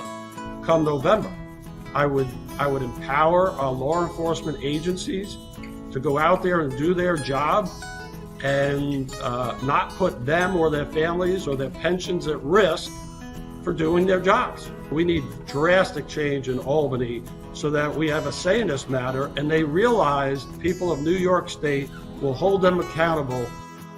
The Sullivan family has a legacy of service. Tom served for 30 years protecting and defending the rights of others.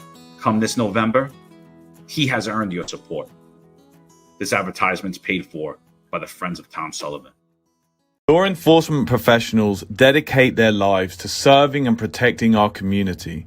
But who's protecting their financial futures? That's where Laidlaw Blue comes in. Our wealth management platform is specifically designed for the law enforcement community. Laidlaw Blue is a division within Laidlaw Wealth Management, run by retired New York City detective John McDermott. His status as a retired detective uniquely positions him to establish a deep connection between Laidlaw Blue and the law enforcement community. Our platform is easy to use and provides a range of financial services, including investment management, retirement planning, and insurance solutions. With Laidlaw Blue, you can secure your financial future and provide for your loved ones. Our team of experienced financial advisors understands the unique challenges and opportunities that law enforcement professionals face. We're here to help you navigate the complexities of financial planning and achieve your goals. Laidlaw Blue. Secure your financial future today. Book a meeting using the QR code displayed or call us directly on 888-901 Blue. That's 888-901 Blue.